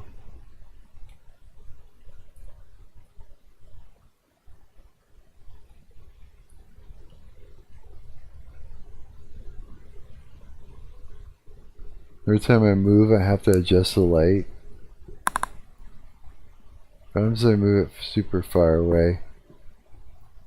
If I move it really far away, then I look red, I look weird. Let's say I move it here.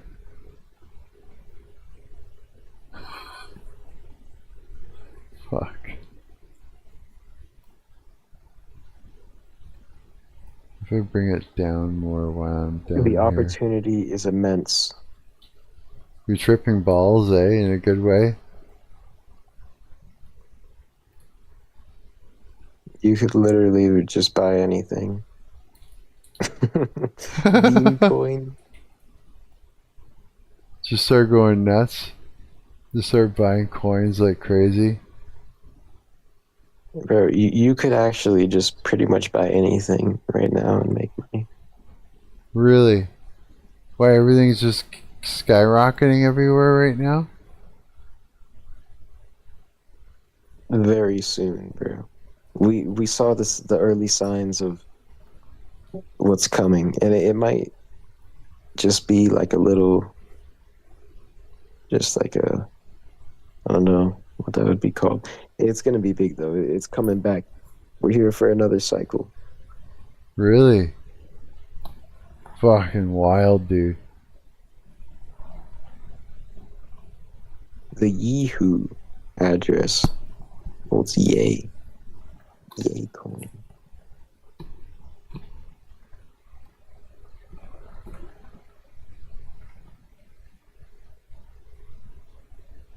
Oh boy. This sounds exciting.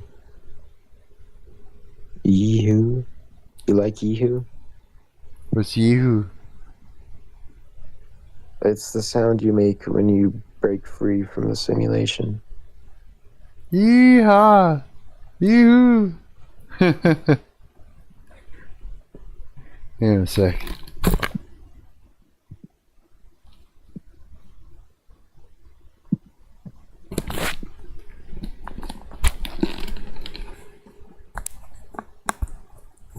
Wait. My hair is like everywhere right now. I look like I've been sitting here for hours in my chair, just rolling around in it.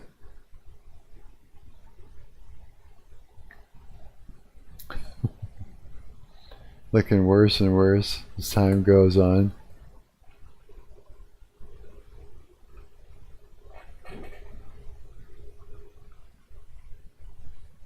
It's usually how it goes.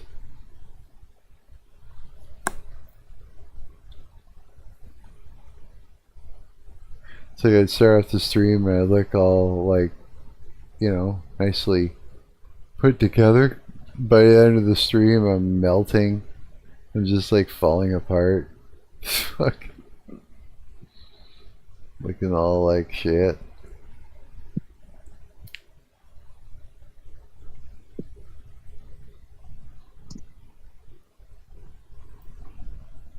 You're just super excited, eh?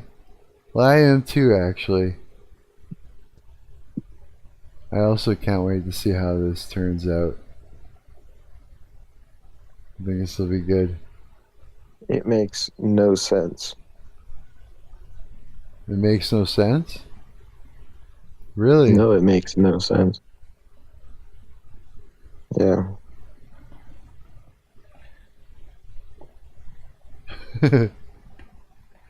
Makes no sense what they're doing with the coin?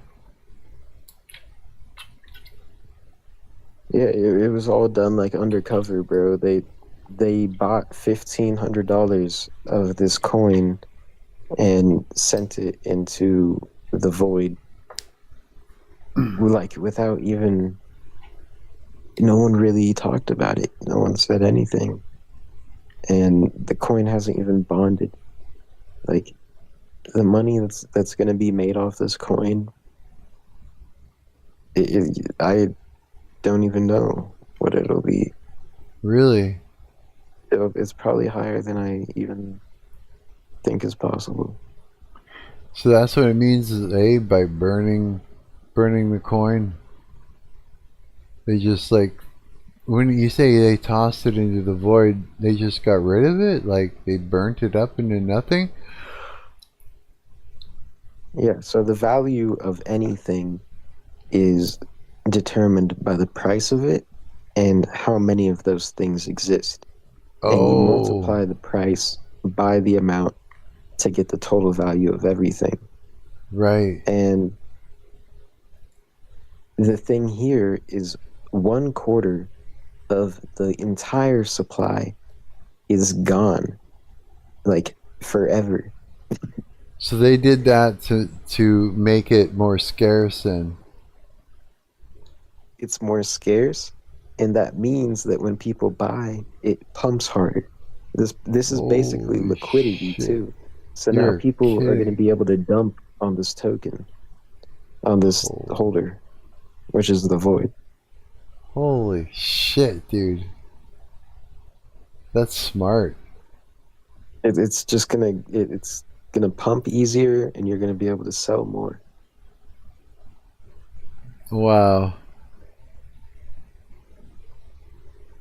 That's yeah, that's heavy duty. Like they're making it more scarce.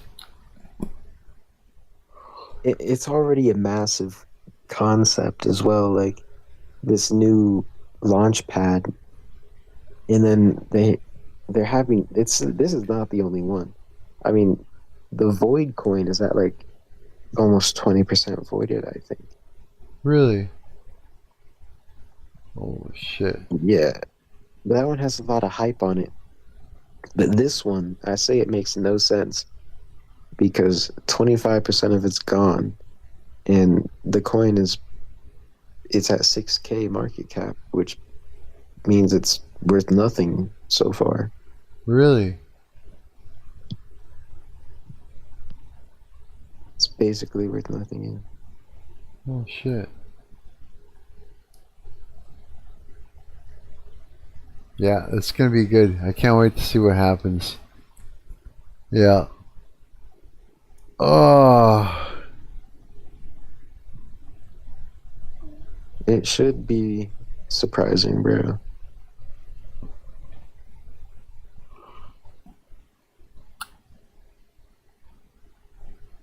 Holy shit. Hey, I'm tired. Yeah, Yeah. a little bit, yeah. Where are we at? There are 4 hours on the dot. That's where we are. 4 hours in the dot. We got a 4-hour stream up here. And it's 5:55 a.m. Holy cow, what is happening? What's all these numbers? What does it mean? Fucking divination. Number countings. Damn numbers. No, this has been a good stream. We had a bunch of really good talks so far. Yeah, this is really exciting.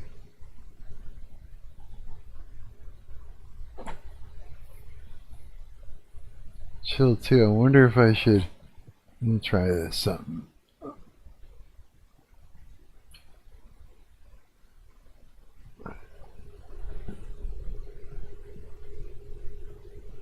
Yeah, that's better. I'm all reaching over and changing the framing of my camera.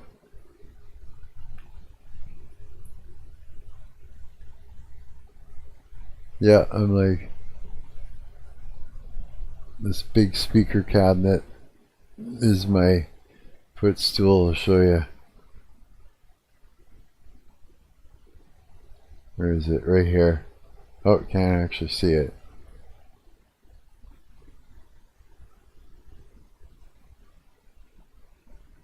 Okay. So there's a 2x12 speaker cabinet. It is now my footstool. Plus it sounds good too. I use that with one of my guitar amps sometimes.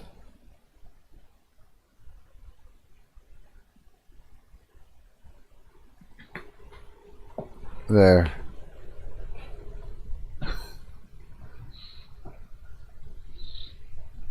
Yeah.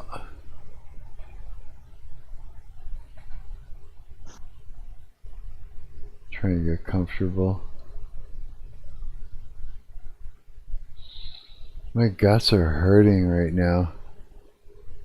Your guts? Yeah, a little bit. Sometimes that happens. Just feel cramped up. Like I've been sitting You gotta too take them long. out and rearrange them. Fix them. Fix them a little bit. Chrome. With Chrome? What? I don't know. Did you say with Chrome? Fix them with Chrome? Or something? Chromed out organs? Organs all chromed out? Shit like that? You Zol. have 56,000 Puku. Holy shit. What would that even... I think that needs to hit 10 million for that to be worth $56,000. Which is very possible. I mean, it'll take probably a few weeks from the start. But, Wow. I mean, that's possible. That'd be amazing. Just retire. retire from disability.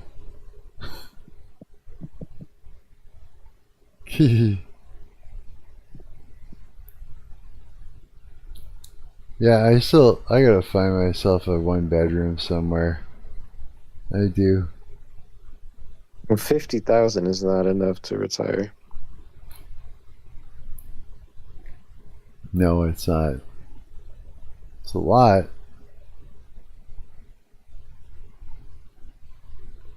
It's like, yeah, it is a lot. What do you need to retire? How much? What do I need? At least 24 million.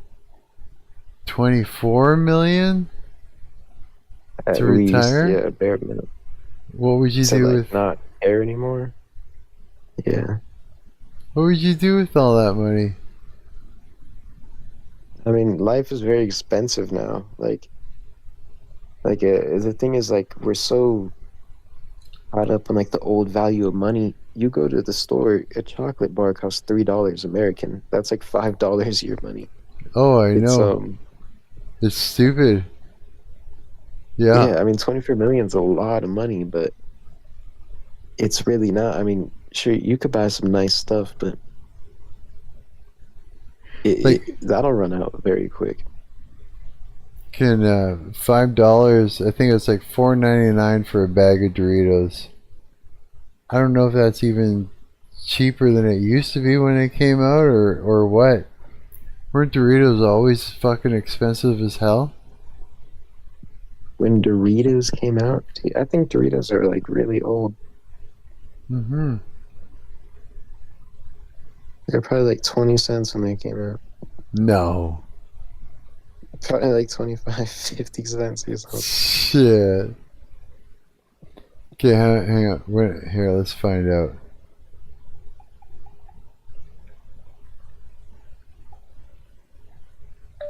What year did Doritos come out, and how much were they Canadian? Okay, so the first bag of Doritos. Oh, you're asking the AI? Yeah. Holy fuck. 1970s. 25 to 35 cents in the United States. Early bags sold for just 10 cents. 1966, Doritos were first released nationally. Holy shit, that was before I was born, 1966. Mine's saying that the original Doritos was a 6-ounce bag it was 39 cents. Jeez. In 1980, how much was a bag of Doritos?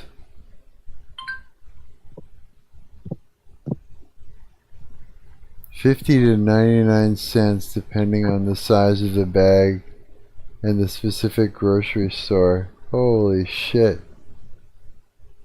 My gosh. My god, it's like... It's gone up over 4 times. The amount... Well, 5. Basically. I think, yeah. Now it's saying it's $3 to $5 for a 6-ounce bag of Doritos in the U.S. Holy shit.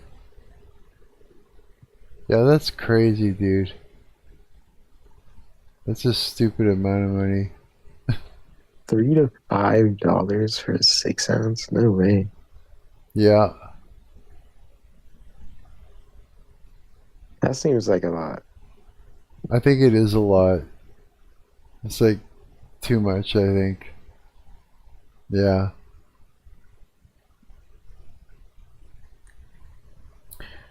But yeah, bro, 24 mil.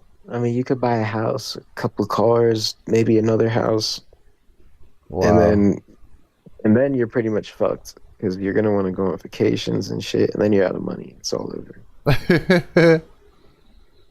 Yeah, that sounds fucking... That would be pretty cool, yeah. That would be.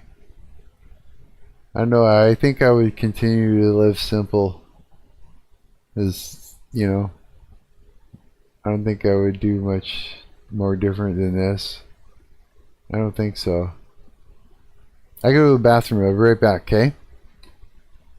Tell stories. I'll be right back.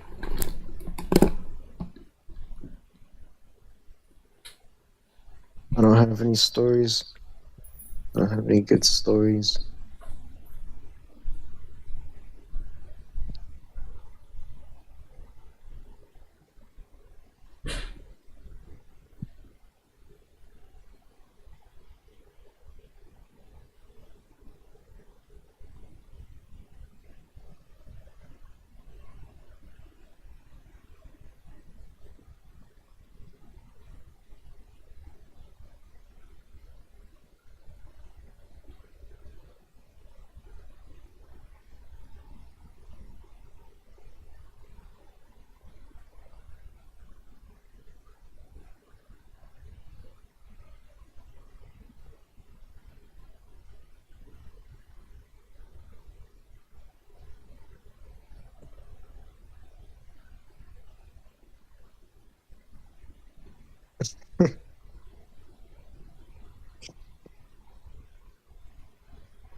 It's almost time. The world's about to change. The Puku coin is going to retire, Mark. He's going to rotate that 50K into Chill House. Chill House will be bottoming when TempleOS is reaching millions. And Mark is going to catch it perfectly. He's going to turn 50K into 24 million, and he's going to retire. I'm going to fumble the bag. I retract that. I'm back. What'd you say? I retract that, he says. Yeah, I was speaking abundance over your crypto portfolio. Oh, really? Yeah. No. You're going to buy Chill House. You're going to buy Chill House, Mark. You know it, buddy. I'm going to buy all kinds of things. Holy fuck, my stomach hurts. Yeah, I'm going to have to go lay down or something until it feels better. It's just from sitting in this chair for too long. I'm all cramped up. Some rest. Go stretch out that stomach. Yeah, that's all it takes. Just laying on my side, stretching out, and then all the pain goes away. Yeah. You know, most of the time I would get this type of pain, you know, if I was really stressed. Like if I'm at a gig and, you know, I'm around some people that aren't good for me, I'll get like a wicked stomach ache and I'll just be like, oh, cramped up. And that's how I feel right now. It's just probably just because I've been sitting in the chair for so long. Yeah, I think that's the reason why, though. In this case, it is, yeah. But yeah, it's a painful thing. It sucks. Yeah. But dude, you're gonna stream tomorrow, eh? Yeah. Around 10 o'clock? I don't know. Or 10 o'clock Sometime. tonight, I mean?